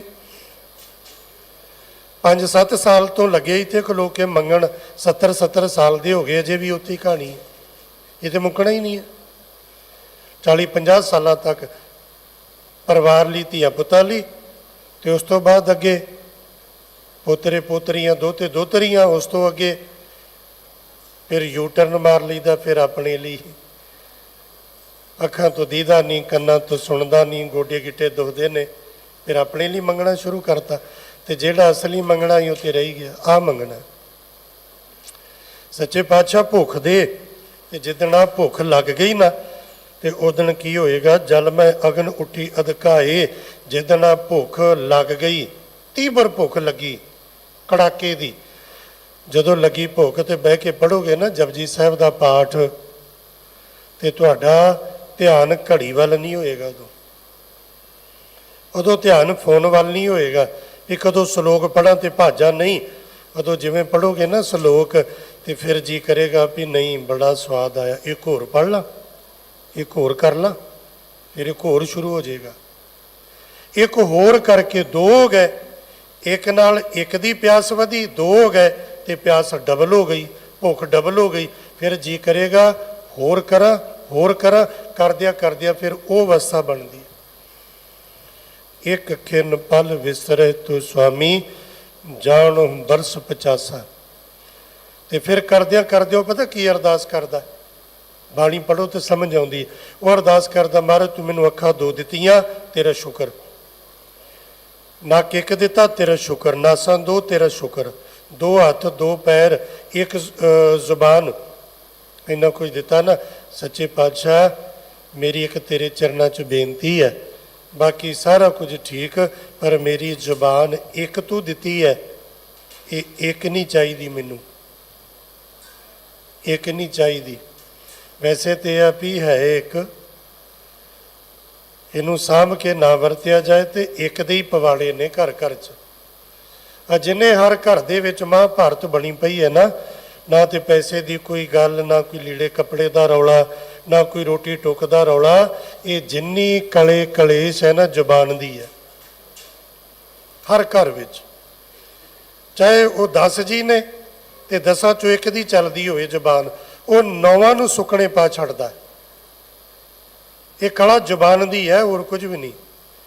ਐਵੇਂ ਸਿਆਣਿਆਂ ਨੇ ਕਿਹਾ ਸੀ, ਇੱਕ ਚੁੱਪ 100 ਸੁੱਖ। ਇਹ ਕਲਾ ਜ਼ੁਬਾਨ ਦੀ ਹੈ। ਮਹਾਰਾਜ ਮੈਨੂੰ ਜ਼ੁਬਾਨ ਦਿੱਤੀ ਇੱਕ, ਤੇ ਸੱਚੇ ਪਾਤਸ਼ਾਹ ਪੁੱਛਣਗੇ ਫਿਰ ਕਿੰਨੀਆਂ ਕੁ ਚਾਹੀਦੀਆਂ। ਹੁਣ ਇੱਕ ਜ਼ੁਬਾਨ ਨਾਲ ਤੇ ਇੱਕ ਵਾਰੀ ਵਾਹਿਗੁਰੂ ਆਖਦਾ ਹੈ, ਇੱਕ ਜ਼ੁਬਾਨ ਨਾਲ ਇੱਕ ਵਾਰੀ ਕੋਈ ਰਾਮ ਰਾਮ ਆਖੇਗਾ, ਅੱਲਾ ਅੱਲਾ ਆਖੇਗਾ। ਸੱਚੇ ਪਾਤਸ਼ਾਹ ਮੇਰੀ ਅਰਦਾਸ ਹੈ, ਇਹ ਮੇਰੀਆਂ ਰਸਨਾ, ਮੇਰੀਆਂ ਜ਼ੁਬਾਨਾਂ ਵਧਾ ਦੇ, ਹੋਰ ਦੇ। ਤੇ ਮਹਾਰਾਜ ਪੁੱਛਦੇ ਕਿੰਨੀਆਂ ਚਾਹੀਦੀਆਂ ਦੱਸ। ਤੇ ਬਾਣੀ ਪੜ੍ਹੋ, ਲੱਖ ਜਿਹਬਾ ਦੇਹੋ ਮੇਰੇ ਪਿਆਰੇ, ਮੁਖ ਹਰ ਆਰਾਧੇ ਤੇਰਾ ਰਾਮ। ਮੈਨੂੰ ਚਾਹੀਦੀਆਂ ਲੱਖਾਂ ਜ਼ੁਬਾਨਾਂ, ਲੱਖਾਂ ਜ਼ੁਬਾਨਾਂ ਦੇ ਦੇ। ਕੀ ਕਰੇਗਾ ਲੱਖਾਂ ਜ਼ੁਬਾਨਾਂ ਨਾਲ? ਤੇਰਾ ਨਾਮ ਲਵਾਂਗਾ। ਲੱਖਾਂ ਜ਼ੁਬਾਨਾਂ ਹੋਣਗੀਆਂ ਨਾ, ਤੇ ਫਿਰ ਹੋਏਗਾ ਕਿ ਇੱਕ ਦੂ ਜੀਭੋਂ ਲੱਖ ਹੋਏ, ਲੱਖ ਹੋਏ, ਲੱਖ 20, ਲੱਖ ਲੱਖ ਗੇੜਾ ਆਖੀਐ, ਏਕ ਨਾਮ ਜਗਦੀਸ਼। ਹੁਣ ਨਾਮ ਕਿੰਨਾ? ਏਕ। ਜਗਦੀਸ਼ ਦਾ ਇੱਕ ਨਾਮ। ਤੇ ਲੈਣਾ ਕਿੰਨੀ ਵਾਰ? ਲੱਖਾਂ ਵਾਰ। ਤੇ ਲੱਖਾਂ ਵਾਰ ਕਿਉਂ ਲੈਣਾ? ਇਸ ਲਈ ਜਿਵੇਂ ਜਿਵੇਂ ਲਏਗਾ ਤਿਵੇਂ ਤਿਵੇਂ ਪਿਆਸ ਵਧੇਗੀ। ਇਹ ਪਿਆਸ ਮੁੱਕਣੀ ਨਹੀਂ, ਘਟਣੀ ਨਹੀਂ। ਪਰ ਆਪਾਂ ਇਹ ਪਿਆਸ ਨਾ ਵਧਾਈ, ਨਾ ਇਹ ਭੁੱਖ ਵਧਾਈ। ਆਪਾਂ ਤੇ ਪਿਆਸ ਤੇ ਭੁੱਖ ਵਧਾਈ ਪੈਸੇ ਦੀ। ਤੇ ਮਹਾਰਾਜ ਕਹਿੰਦੇ ਉਹਦੇ ਕੰਮ ਕਿਤੇ ਪੂਰਾ ਹੋਣਾ ਨਹੀਂ। ਸਹਿਸ ਖੱਟੇ ਲੱਖ ਕੋ ਉਠ ਧਾਵੈ, ਤ੍ਰਿਪਤ ਨਾਵੇ ਮਾਇਆ ਪਾਛੇ ਪਾਵੇ, ਅਨਕ ਭੋਗ ਵਿਖਿਆ ਕੇ ਕਰੇ, ਨਹਿ ਤ੍ਰਿਪਤਾਵੇ ਖੱਪ ਖੱਪ ਮਰੇ। ਉਹਦੇ ਕਦੀ ਪੂਰਾ ਨਹੀਂ ਹੋਣਾ। ਇੱਧਰ ਹੋਣਾ ਕੰਮ ਪੂਰਾ। ਲੱਖ ਲੱਖ ਗੇੜਾ ਆਖੀ ਹੈ, ਏਕ ਨਾਮ ਜਗਦੀਸ਼। ਕਿਉਂ? ਕਿਉਂਕਿ ਇਹ ਨਾ ਭੁੱਖ ਮਿਟਦੀ ਹੈ, ਨਾ ਪਿਆਸ ਮਿਟਦੀ ਹੈ। ਜਿਵੇਂ ਭੁੱਖ ਪਿਆਸ ਲੱਗੇਗੀ ਜਪਣ ਦੀ, ਇਹ ਜਪੇਗਾ। ਜਿਵੇਂ ਜਪੇਗਾ ਤਿਵੇਂ ਰਸ ਆਏਗਾ, ਤਿਵੇਂ ਆਨੰਦ ਆਏਗਾ। ਜਿਵੇਂ ਆਨੰਦ ਆਏਗਾ ਹੋਰ ਜਪੇਗਾ। ਇਹ ਇੱਕ ਨਾ ਇਹ ਟਰਾਈਐਂਗਲ ਜਿਵੇਂ ਬਣਾ ਲਓ। ਭੁੱਖ ਪਿਆਸ ਲੱਗੀ, ਜਪਿਆ, ਜਪਿਆ ਫਿਰ ਆਨੰਦ ਆਇਆ, ਆਨੰਦ ਦੀ ਪ੍ਰਾਪਤੀ ਲਈ ਫਿਰ ਜਪਿਆ। ਇਹ ਫਿਰ ਐਸਾ ਸਿਲਸਿਲਾ ਚੱਲਦਾ ਹੈ, ਨਾ ਆਨੰਦ ਘਟੇ ਨਾ ਜਪਣ ਤੋਂ ਫਿਰ ਮਨ ਅੱਕੇ। ਫਿਰ ਜਪਦਾ ਹੀ ਜਾਂਦਾ, ਜਪਦਾ ਹੀ ਜਾਂਦਾ। ਇੰਨਾ ਰਸ ਆ ਜਾਂਦਾ, ਇੰਨਾ ਆਨੰਦ ਆ ਜਾਂਦਾ ਹੈ, ਇੰਨਾ ਜੁੜ ਜਾਂਦਾ ਹੈ ਵੀ ਸਿਰ ਤੇ ਆਰਾ ਚੱਲੇ ਤੇ ਜਪਜੀ ਸਾਹਿਬ ਨਹੀਂ ਭੁੱਲਦਾ, ਨਹੀਂ ਭੁੱਲਦਾ। ਦੇਗ ਚੁੱਬਲ ਕੇ ਨਹੀਂ ਭੁੱਲਦਾ, ਚਰਖੜੀ ਤੇ ਚੜ੍ਹ ਕੇ ਨਹੀਂ ਭੁੱਲਦਾ। ਪੜ੍ਹਿਓ ਸ਼ਬੇਗ ਸਿੰਘ ਤੇ ਸ਼ਾਹਬਾਜ਼ ਸਿੰਘ ਨੂੰ। ਕਿਤੇ 17 ਸਾਲ ਦਾ ਪੁੱਤ ਸ਼ਾਹਬਾਜ਼ ਸਿੰਘ ਚਰਖੜੀ ਤੇ ਚੜ੍ਹ ਗਿਆ, ਜਪਜੀ ਸਾਹਿਬ ਪੜ੍ਹਦਾ ਪੜ੍ਹਦਾ। ਉਹਨੂੰ ਨਹੀਂ ਵਿਸਰਿਆ। ਇਹ ਨੀਹਾਂ 'ਚ ਨਹੀਂ ਵਿਸਰਦਾ, ਸਰਹੰਦੀਆਂ 'ਚ। ਇਹ ਜੰਗ ਦੇ ਮੈਦਾਨ 'ਚ ਨਹੀਂ ਫਿਰ ਰੱਬ ਦਾ ਨਾਮ ਵਿਸਰਦਾ। ਇਹ ਜਪਦਿਆਂ ਜਪਦਿਆਂ ਇਹਦੇ 'ਚ ਰਾਸ ਇੰਨਾ ਹੁੰਦਾ। ਜਲ ਮੈਂ ਅਗਨ ਉੱਠੀ ਅਧਿਕਾਏ ਰਹਾਉ, ਇਹ ਰਾਉ ਦੀਆਂ ਪੰਕਤੀਆਂ ਤੇ ਸ਼ਬਦ ਦਾ ਆਧਾਰ। ਹੁਣ ਆਪਣੇ ਆਪ ਨੂੰ ਰੱਖਿਆ ਪਰਮੇਸ਼ਰ ਦੇ ਨੇੜੇ ਵੀ ਮਾਲਕ ਮੈਂ ਤੇ ਹਾਂ ਹੀ ਤੇਰਾ, ਤੇ ਤੇਰੇ ਆਸਰੇ ਤੇ ਹੀ ਆ। ਤੇਰੇ ਤੋਂ ਬਿਨਾਂ ਤੇ ਗੁਜ਼ਾਰਾ ਹੀ ਨਹੀਂ, ਤੇਰੇ ਤੋਂ ਬਿਨਾਂ ਤੇ ਮਰ ਜਾਵਾਂਗੇ। ਤੂੰ ਜਲ ਨਿਧ ਹੋਂ ਜਲ ਕਾ ਮੀਨ। ਤੂੰ ਜਲ ਨਿਧ, ਜਲ ਨਿਧ, ਨਿਧ ਕਹੀਏ ਖਜ਼ਾਨਾ। ਤੇ ਪਾਣੀ ਦਾ ਖਜ਼ਾਨਾ ਕੀ ਹੁੰਦਾ? ਸਮੁੰਦਰ। ਤੂੰ ਹੈ ਸਮੁੰਦਰ ਤੇ ਮੈਂ ਕੌਣ ਹੈ? ਜਲ ਕਾ ਮੀਨ, ਪਾਣੀ 'ਚ ਰਹਿਣ ਵਾਲੀ ਮੱਛੀ। ਤੂੰ ਸਮੁੰਦਰ ਹੈ ਬਹੁਤ ਵੱਡਾ ਹੈ, ਤੇ ਮੈਂ ਮੱਛੀ ਹਾਂ। ਤੇ ਮੱਛੀ ਕਿਹਦੇ ਆਸਰੇ ਤੇ ਹੈ? ਪਾਣੀ ਦੇ। ਜੇ ਬਾਹਰ ਨਿਕਲ ਜੇ ਤੇ ਮਰ ਨਾ ਜਾਏਗੀ ਤੜਫ ਤੜਫ ਕੇ। ਪਾਣੀ ਦਾ ਆਸਰਾ, ਪਾਣੀ ਆਧਾਰ ਹੈ ਮੱਛੀ ਦਾ। ਤੂੰ ਦਰਿਆਓ ਦਾਨਾ ਬੀਨਾ, ਮੈਂ ਮਛਲੀ ਕੈਸੇ ਅੰਤ ਲਹਾ। ਤੂੰ ਸਮੁੰਦਰ ਤੇ ਮੈਂ ਮੱਛੀ। ਜਲ ਮੈਂ ਰਹੂੰ ਜਲਹ ਬਿਨ ਖੀਨ। ਜੇ ਤੇ ਰਵਾਂ ਪਾਣੀ 'ਚ ਫਿਰ ਤੇ ਜੀਵਨ, ਤੇ ਪਾਣੀ ਤੋਂ ਬਾਹਰ ਆ ਜਾ। ਜਲਹ ਬਿਨ ਖੀਨ ਕਹੀਏ ਛੀਣ, ਮਾਨੇ ਨਿਰਬਲ ਕਮਜ਼ੋਰ ਹੋ ਜਾਏ ਤੇ ਮੱਛੀ ਮਰ ਜਾਏ ਪਾਣੀ ਤੋਂ ਬਿਨਾਂ। ਪਾਣੀ ਤੋਂ ਬਾਹਰ ਆ ਜਾਏ ਮੱਛੀ ਤੇ ਉਹਨੂੰ ਆਖੋ, ਭਾਈ ਗੁਰਦਾਸ ਜੀ ਨੇ ਕਿਹਾ ਨਾ, ਮੱਛੀ ਦੇ ਪਰਿਵਾਰ ਵਾਂਗ ਜੀਵਨ ਮਰਨ ਨਾ ਵਿਸਰੇ ਪਾਣੀ। ਮੱਛੀ ਨੂੰ ਫੜ ਕੇ ਪੁੱਛਿਓ ਵੀ ਤੂੰ ਪਾਣੀ 'ਚ ਰਹਿੰਦੀ ਹੈ, ਕਿਤੇ ਤਾਜ ਮਹਿਲ ਵੇਖਿਆ ਹੀ? ਆਖੇਗੀ ਨਹੀਂ। ਤੇ ਆ ਪਾਣੀ ਤੋਂ ਬਾਹਰ ਤੈਨੂੰ ਤਾਜ ਮਹਿਲ ਵਿਖਾ ਕੇ ਲਿਆਵਾਂ। ਪਾਣੀ ਤੋਂ ਬਾਹਰ ਕੱਢ ਕੇ ਉਹਨੂੰ ਪੁੱਛਿਓ ਵੀ ਤੂੰ ਸਵਿਟਜ਼ਰਲੈਂਡ ਵੇਖਿਆ ਹੀ? ਬੁਰਜ ਖਲੀਫਾ ਵੇਖਿਆ ਹੀ? ਲਾਲ ਕਿਲਾ ਵੇਖੇ ਦਿੱਲੀ ਦਾ? ਆਖੇਗੀ ਨਹੀਂ। ਤੇ ਤੁਸੀਂ ਆਖੋ ਵੀ ਆ ਤੈਨੂੰ ਦਿਖਾ ਕੇ ਲਿਆਵਾਂ, ਤੇ ਆਖੇਗੀ ਵੀ ਮੈਂ ਪਾਣੀ ਤੋਂ ਮਾੜਾ ਜਿਹਾ ਬਾਹਰ ਆਈ, ਮੈਂ ਤੇ ਮਰ ਜਾਣਾ। ਪਾਣੀ ਤੋਂ ਵਿਛੜਨਾ ਵਿਛੋੜਾ ਥੋੜੀ ਹੈ, ਪਾਣੀ ਤੋਂ ਵਿਛੜਨਾ ਤੇ ਮੇਰੀ ਮੌਤ ਹੈ। ਤੁਸੀਂ ਉਹਨੂੰ ਆਖੋ ਤੈਨੂੰ ਹੀਰਿਆਂ 'ਚ ਰੱਖਦੇ ਆ, ਤੈਨੂੰ ਮੋਤੀਆਂ 'ਚ ਰੱਖਦੇ ਆ, ਤੈਨੂੰ ਸੋਨੇ ਦੇ ਭਾਂਡੇ 'ਚ ਰੱਖਦੇ ਆ, ਤੇ ਉਹ ਆਖੇਗੀ ਹੀਰੇ ਮੋਤੀ ਨਹੀਂ ਚਾਹੀਦੇ, ਸੋਨਾ ਚਾਂਦੀ ਨਹੀਂ ਚਾਹੀਦਾ, ਕੁਝ ਨਹੀਂ ਚਾਹੀਦਾ, ਮੈਨੂੰ ਭਾਵੇਂ ਮੈਲਾ ਹੋਵੇ, ਮਿੱਟੀ ਹੋਵੇ, ਮੈਨੂੰ ਪਾਣੀ ਚਾਹੀਦਾ, ਕਿਉਂਕਿ ਪਾਣੀ ਉਹਦਾ ਆਧਾਰ ਹੈ। ਪਾਣੀ 'ਚੋਂ ਬਾਹਰ ਕੱਢੋ, ਮਰ ਜੇਗੀ। ਮੱਛੀ ਦੇ ਪਰਿਵਾਰ ਵਾਂਗ ਜੀਵਨ ਮਰਨ ਨਾ ਵਿਸਰੇ ਪਾਣੀ, ਉਹਦਾ ਜੰਮਣਾ ਮਰਨਾ ਹੀ ਪਾਣੀ 'ਚ। ਜਲ ਮੈਂ ਰਹੂੰ ਜਲੇ ਬਿਨ ਖੀਨ, ਪਾਣੀ ਤੋਂ ਬਿਨਾਂ ਜਿਵੇਂ ਮੱਛੀ ਮਰਦੀ ਹੈ ਇਵੇਂ ਮੈਂ ਮਰਦਾ। ਹੁੰਦਾ ਆਪਣੇ ਨਾਲ ਇੱਦਾਂ?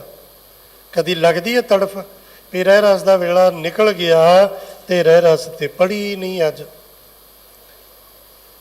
ਹੁਣ ਜਿੰਨਾ ਇਸ ਵੇਲੇ ਉੱਠੇ ਹੋਣਗੇ ਵੀ 8 ਵੱਜ ਗਏ, 9 ਵੱਜ ਗਏ, 10 ਵੱਜ ਗਏ, ਕਈਆਂ ਨੇ ਐਤਵਾਰ, ਦੇਖੋ ਕਈਆਂ ਨੂੰ ਖਿੱਚ ਹੁੰਦੀ ਅੱਜ ਐਤਵਾਰ ਆਪਾਂ ਗੁਰਦੁਆਰੇ ਚੱਲੀਏ, ਤੇ ਕਈਆਂ ਨੂੰ ਅੱਜ ਇਹ ਹੁੰਦਾ ਵੀ ਅੱਜ ਹੀ ਤੇ ਸਮਾਂ ਮਿਲਿਆ ਰੱਜ ਕੇ ਸੌਂ ਲਈਏ। ਉਹ ਸੁੱਤੇ ਨਹੀਂ ਉੱਠੇ ਹੋਣੇ, ਤੇ ਜੇ ਲੱਗੀ ਹੋਵੇ ਤੜਫ, ਖਿੱਚ, ਪਿਆਸ, ਤੇ ਫਿਰ ਉਹ ਭਜੇ ਨਾ। ਹੁਣ ਤੂੰ ਪਿੰਜਰ ਹੋ ਸੁਵਟਾ ਤੋਰ, ਮੈਂ ਕੀ ਹੈ? ਸੁਵਟਾ ਤੋਤਾ, ਮੈਂ ਨਿਰਬਲ ਨਿੱਕਾ ਜਿਹਾ ਕਮਜ਼ੋਰ ਤੋਤਾ ਹੈ। ਤੇ ਸਾਹਿਬ ਜੀ ਤੂੰ ਕੀ ਹੈ? ਤੂੰ ਹੈ ਮੇਰਾ ਪਿੰਜਰ, ਪਿੰਜਰਾ, ਪਿੰਜਰੇ ਦੇ ਵਿੱਚ ਮੈਂ ਤੋਤਾ ਹੈ। ਹੁਣ ਪਿੰਜਰਾ ਤੋਤੇ ਦੀ ਦੂਸਰਾ ਪੱਖ ਵੇਖੋ ਤੇ ਕੈਦ ਹੈ, ਇੱਕ ਪੱਖ ਵੇਖੋ ਤੇ ਉਹਦਾ ਆਧਾਰ, ਉਹਦੀ ਸੇਫਟੀ ਹੈ। ਤੋਤਾ ਬਚੇ ਪਿੰਜਰੇ ਕਰਕੇ ਹੈ। ਕਿਉਂ ਬਚਿਆ? ਜਮ ਮੰਜਾਰ ਕਹਾਂ ਕਰੇ ਮੋਰ, ਜੇ ਪਿੰਜਰੇ 'ਚ ਨਾ ਹੁੰਦਾ, ਉੱਦਾਂ ਬੈਠਾ ਹੁੰਦਾ ਤੇ ਬਿੱਲਾ ਆਉਂਦਾ ਤੇ ਬਿੱਲਾ ਉਹਨੂੰ ਫੜ ਕੇ ਖਾ ਨਾ ਜਾਂਦਾ। ਜਮ ਮੰਜਾਰ, ਮੰਜਾਰ ਮਾਨੇ ਬਿੱਲਾ। ਹੁਣ ਮੈਂ ਆ ਨਿੱਕਾ ਜਿਹਾ ਤੇਰਾ ਕਮਜ਼ੋਰ ਜਿਹਾ ਤੋਤਾ, ਮੈਂ ਆ ਤੇਰੀ ਸ਼ਰਨ ਵਿੱਚ, ਤੇ ਜਮ ਮੰਜਾਰ ਇਹ ਜਮ ਰੂਪ ਬਿੱਲਾ ਹੁਣ ਮੈਨੂੰ ਕੀ ਕਰ ਸਕਦਾ? ਹੁਣ ਬਿੱਲਾ ਪਿੰਜਰੇ 'ਚ ਥੋੜ੍ਹੀ ਵੜ ਕੇ ਕੋਈ ਲੈ ਜਾਏਗਾ। ਜਮ ਰੂਪ ਬਿੱਲਾ ਮੇਰਾ ਕੀ ਵਿਗਾੜ ਸਕਦਾ? ਭਾਵ ਕਿ ਤੇਰੀ ਸ਼ਰਨ ਵਿੱਚ ਤੇ ਜਮਾਂ ਦਾ ਵੀ ਡਰ ਨਹੀਂ ਰਹਿੰਦਾ, ਮੌਤ ਦਾ ਵੀ ਡਰ ਨਹੀਂ ਰਹਿੰਦਾ। ਨਿਰਭਉ ਜਪੈ ਸਗਲ ਭਉ ਮਿਟੈ। ਜਿਹੜਾ ਨਿਰਭਉ ਨੂੰ ਜਪਦਾ ਨਾ, ਜੇ ਕਿਸੇ ਨੂੰ ਵੀ ਡਰ ਲੱਗਦਾ ਨਾ, ਕਈਆਂ ਨੂੰ ਡਰ ਕਿਸ ਤੋਂ ਲੱਗਦਾ, ਕਈਆਂ ਨੂੰ ਉਹ ਫੋਬੀਆ ਬਣ ਜਾਂਦਾ, ਤੂੰ ਡਰ ਲੱਗਦਾ, ਤੂੰ ਡਰ ਲੱਗਦਾ। ਤੇ ਜਿਹਨੂੰ ਵੀ ਡਰ ਲੱਗਦਾ ਨਾ, ਉਹਦਾ ਇੱਕੋ ਇਲਾਜ ਹੈ, ਉਹਨੂੰ ਜਪੋ। ਜਿਹਦੇ ਜਪਣ ਨਾਲ ਸਾਰੇ ਡਰ ਮਿਟ ਜਾਣ, ਉਹਨੂੰ ਜਪੋ ਜਿਹੜਾ ਕਿਸੇ ਤੋਂ ਡਰਦਾ ਹੀ ਨਹੀਂ। ਰੋਜ਼ ਪੜ੍ਹਦੇ ਆ ਨਾ, ਨਿਰਭਉ, ਨਿਰਵੈਰ ਤੇ ਨਿਰਭਉ, ਜਿਹਨੂੰ ਕੋਈ ਡਰ ਨਹੀਂ। ਇਸ ਦਰ ਤੇ ਬੈਠੇ ਨਾ ਮਹਾਰਾਜ, ਇਸ ਸਥਾਨ ਤੇ ਗੁਰੂ ਹਰਿਕ੍ਰਿਸ਼ਨ ਸਾਹਿਬ। ਤੇ ਦੇਸ਼ ਦਾ ਚੱਕਰਵਰਤੀ ਬਾਦਸ਼ਾਹ ਕੌਣ ਹੈ? ਔਰੰਗਜ਼ੇਬ। ਤਰਲੇ ਲੈਂਦਾ ਮਰ ਗਿਆ ਸੱਚੇ ਪਾਤਸ਼ਾਹ ਦੇ ਦਰਸ਼ਨ ਕਰਨੇ ਨੇ।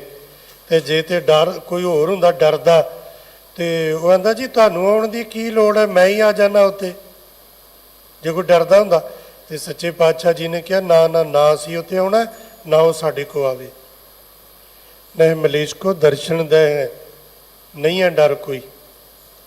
ਉਹਨੂੰ ਜਪੋ ਜਿਹਦੇ ਅੰਦਰ ਕੋਈ ਡਰ ਨਹੀਂ, ਤੇ ਜਿਹੜਾ ਆਪ ਨਹੀਂ ਡਰਦਾ ਉਹਦੇ ਨਾਲ ਜੁੜੋਗੇ ਤੇ ਫਿਰ ਡਰ ਮਿਟ ਜਾਣਗੇ, ਡਰ ਖਤਮ ਹੋ ਜਾਣਗੇ।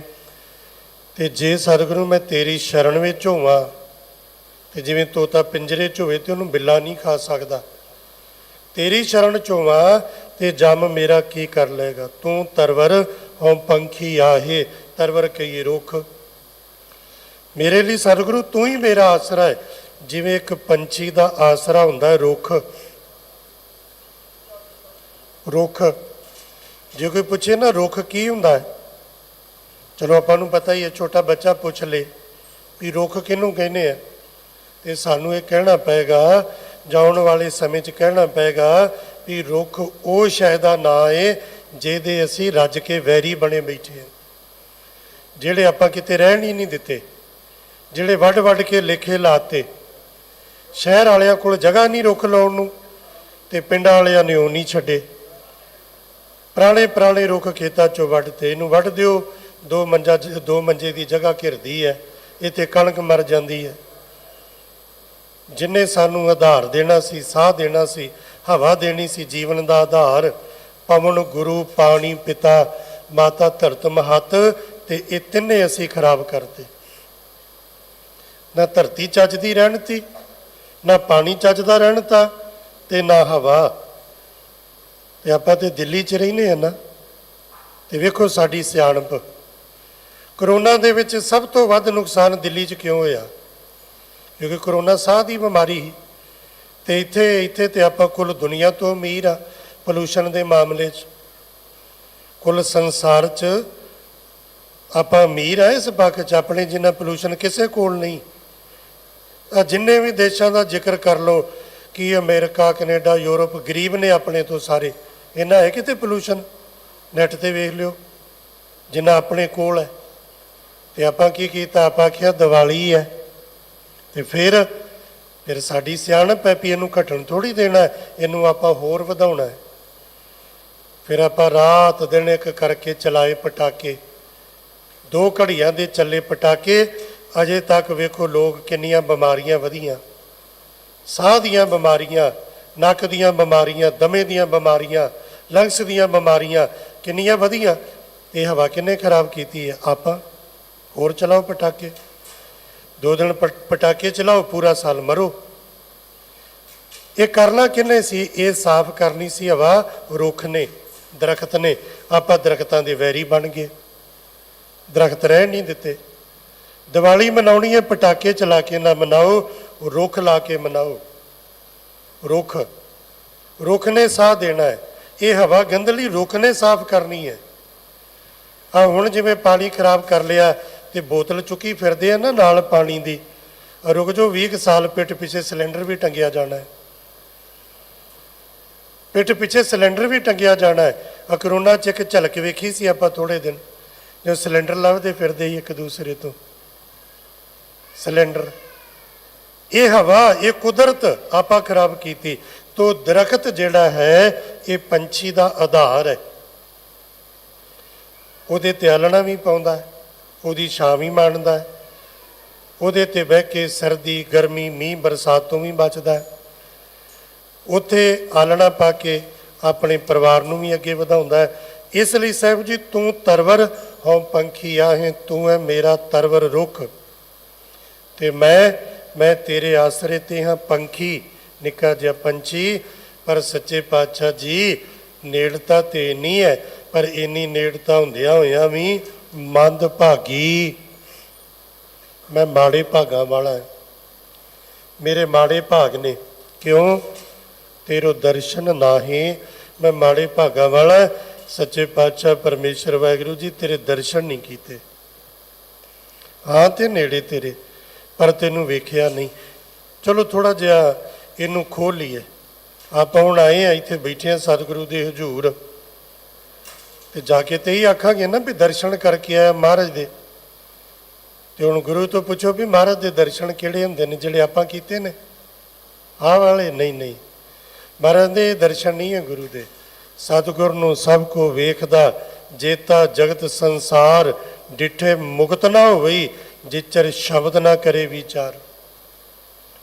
ਗੁਰੂ ਦੇ ਸ਼ਬਦ ਨੂੰ ਵਿਚਾਰਨਾ ਗੁਰੂ ਦੇ ਅਸਲੀ ਸਰੂਪ ਦੇ ਦਰਸ਼ਨ ਨੇ। ਇੱਕ ਦਰਸ਼ਨ ਹੁੰਦੇ ਆਕਾਰ ਦੇ, ਇੱਕ ਦਰਸ਼ਨ ਹੁੰਦੇ ਵਿਚਾਰ ਦੇ। ਵਿਚਾਰ ਦੇ ਦਰਸ਼ਨ ਕਰਨੇ। ਮੰਦ ਭਾਗੀ ਤੇਰੋ ਦਰਸ਼ਨ ਨਾਹੀਂ, ਮਾੜੇ ਭਾਗਾ ਵਾਲਾ, ਤੇਰੇ ਦਰਸ਼ਨ ਕੀਤੇ ਹੀ ਨਹੀਂ। ਤੇ ਬਹੁਤੇ ਆਪਾਂ ਮਾੜੇ ਭਾਗਾ ਵਾਲੇ ਹੀ ਹੈ ਨਾ।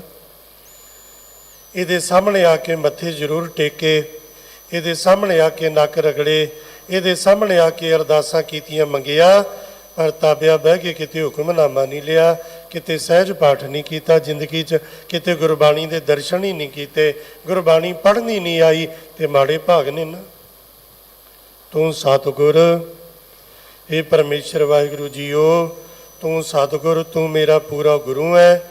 ਹਉ 9 ਤਨ ਚੇਲਾ, ਤੇ ਮੈਂ ਤੇਰਾ 9 ਤਨ। ਇਹ ਯੂਪੀ ਦਾ ਸ਼ਬਦ ਹੈ, ਨੌ ਤਨ ਨਵ ਸਿੱਖੀਆ ਨਵਾਂ। ਤੇ ਜਿਹਨੂੰ ਕਹਿ ਲਓ ਵੀ ਅਜੇ ਅਲੜ ਜਿਹਾ ਹੋਵੇ, ਭਲਾ ਸੁਗੜ ਸਿਆਣਾ ਨਾ ਹੋਵੇ।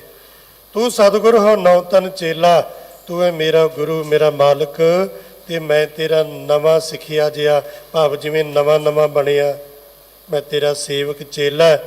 ਮੇਰੀ ਇੱਕ ਅਰਜ਼ ਹੈ, ਮੇਰੀ ਇੱਕ ਬੇਨਤੀ ਹੈ, ਕਹਿ ਕਬੀਰ ਮਿਲ ਅੰਤ ਕੀ ਬੇਲਾ। 84 ਲੱਖ ਜੂਨ ਦੇ ਵਿੱਚ ਆ ਮੇਰੇ ਕੋਲ ਇੱਕ ਆਖਰੀ ਅਵਸਰ, ਆਖਰੀ ਮੌਕਾ।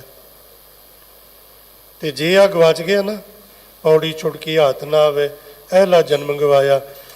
ਤੇ ਮੇਰੀ ਇਹ ਬੇਨਤੀ ਹੈ ਵੀ ਅੰਤ ਕੀ ਬੇਲਾ, ਆ ਆਖਰੀ ਵੇਲਾ ਸਮਾਂ, ਇਸ ਜੀਵਨ ਵਿੱਚ ਮਿਲ, ਮਰਨ ਤੋਂ ਪਹਿਲਾਂ ਪਹਿਲਾਂ ਮਿਲ, ਇਸ ਸਰੀਰ ਦੇ ਮੜੀਆਂ 'ਚ ਜਾਣ ਤੋਂ ਪਹਿਲਾਂ ਪਹਿਲਾਂ ਮਿਲ, ਤਾਂ ਜੋ ਮੇਰਾ ਜੰਮਣ ਮਰਨ ਦਾ ਦੁੱਖ ਕੱਟਿਆ ਜਾਏ। ਤੇ ਜਦੋਂ ਮਿਲ ਜਾਏਗਾ ਤੇ ਫਿਰ ਤੇਰੇ ਕੋ ਕੁਝ ਵੀ ਨਹੀਂ ਮੰਗਣਾ, ਬਸ ਆਹੀ ਮੰਗਣਾ ਹੈ, ਇੱਕ ਦੁੱਖ ਰਾਮ ਰਾਏ ਕਾਟੋ ਮੇਰਾ, ਅਗਨ ਦਹੇ ਅਰ ਗਰਭ ਬਸੇਰਾ। ਸਾਹਿਬ ਜੀ ਮਿਹਰਾਂ ਕਰਨ, ਬਖਸ਼ਿਸ਼ਾਂ ਕਰਨ, ਜਪਣ ਦੀ ਪਿਆਸ, ਜਪਣ ਦੀ ਭੁੱਖ ਹਿਰਦੇ ਵਿੱਚ ਤੀਬਰ ਵਧੇ, ਇੰਨੀ ਵੱਧ ਜਾਏ, ਜਪਦਿਆਂ ਜਪਦਿਆਂ ਇੰਨੀ ਵੱਧ ਜਾਏ, ਤੇ ਫਿਰ ਆਪ ਮਹਾਰੇ ਕਹਿ ਉੱਠੇ ਮਾਧੋ ਜਲ ਕੀ ਪਿਆਸ ਨਾ ਜਾਏ, ਜਲ ਮੈਂ ਅਗਨ ਉੱਠੀ ਅਧਕਾਏ। ਸਤਿਗੁਰੂ ਪਾਤਸ਼ਾਹ ਮੇਰੇ ਸਾਹਿਬ ਜੀ ਮਿਹਰਾਂ ਬਖਸ਼ਿਸ਼ਾਂ ਕਰਕੇ ਇਹ ਅਮੋਲਕ ਦਾਤ ਸਾਰਿਆਂ ਦੇ ਹਿਰਦੇ 'ਚ ਆਪ ਬਖਸ਼ਿਸ਼ ਕਰਨ। ਸਾਰੇ ਗੁਰੂ ਸ਼ਬਦ ਨਾਲ ਜੁੜ ਕੇ ਜੀਵਨ ਸਫਲ ਬਣਾਉਣ, ਭੁੱਲਾਂ ਦੀ ਖਿਮਾ। ਵਾਹਿਗੁਰੂ ਜੀ ਕਾ ਖਾਲਸਾ, ਵਾਹਿਗੁਰੂ ਜੀ ਕੀ ਫਤਿਹ। ਵਾਹਿਗੁਰੂ।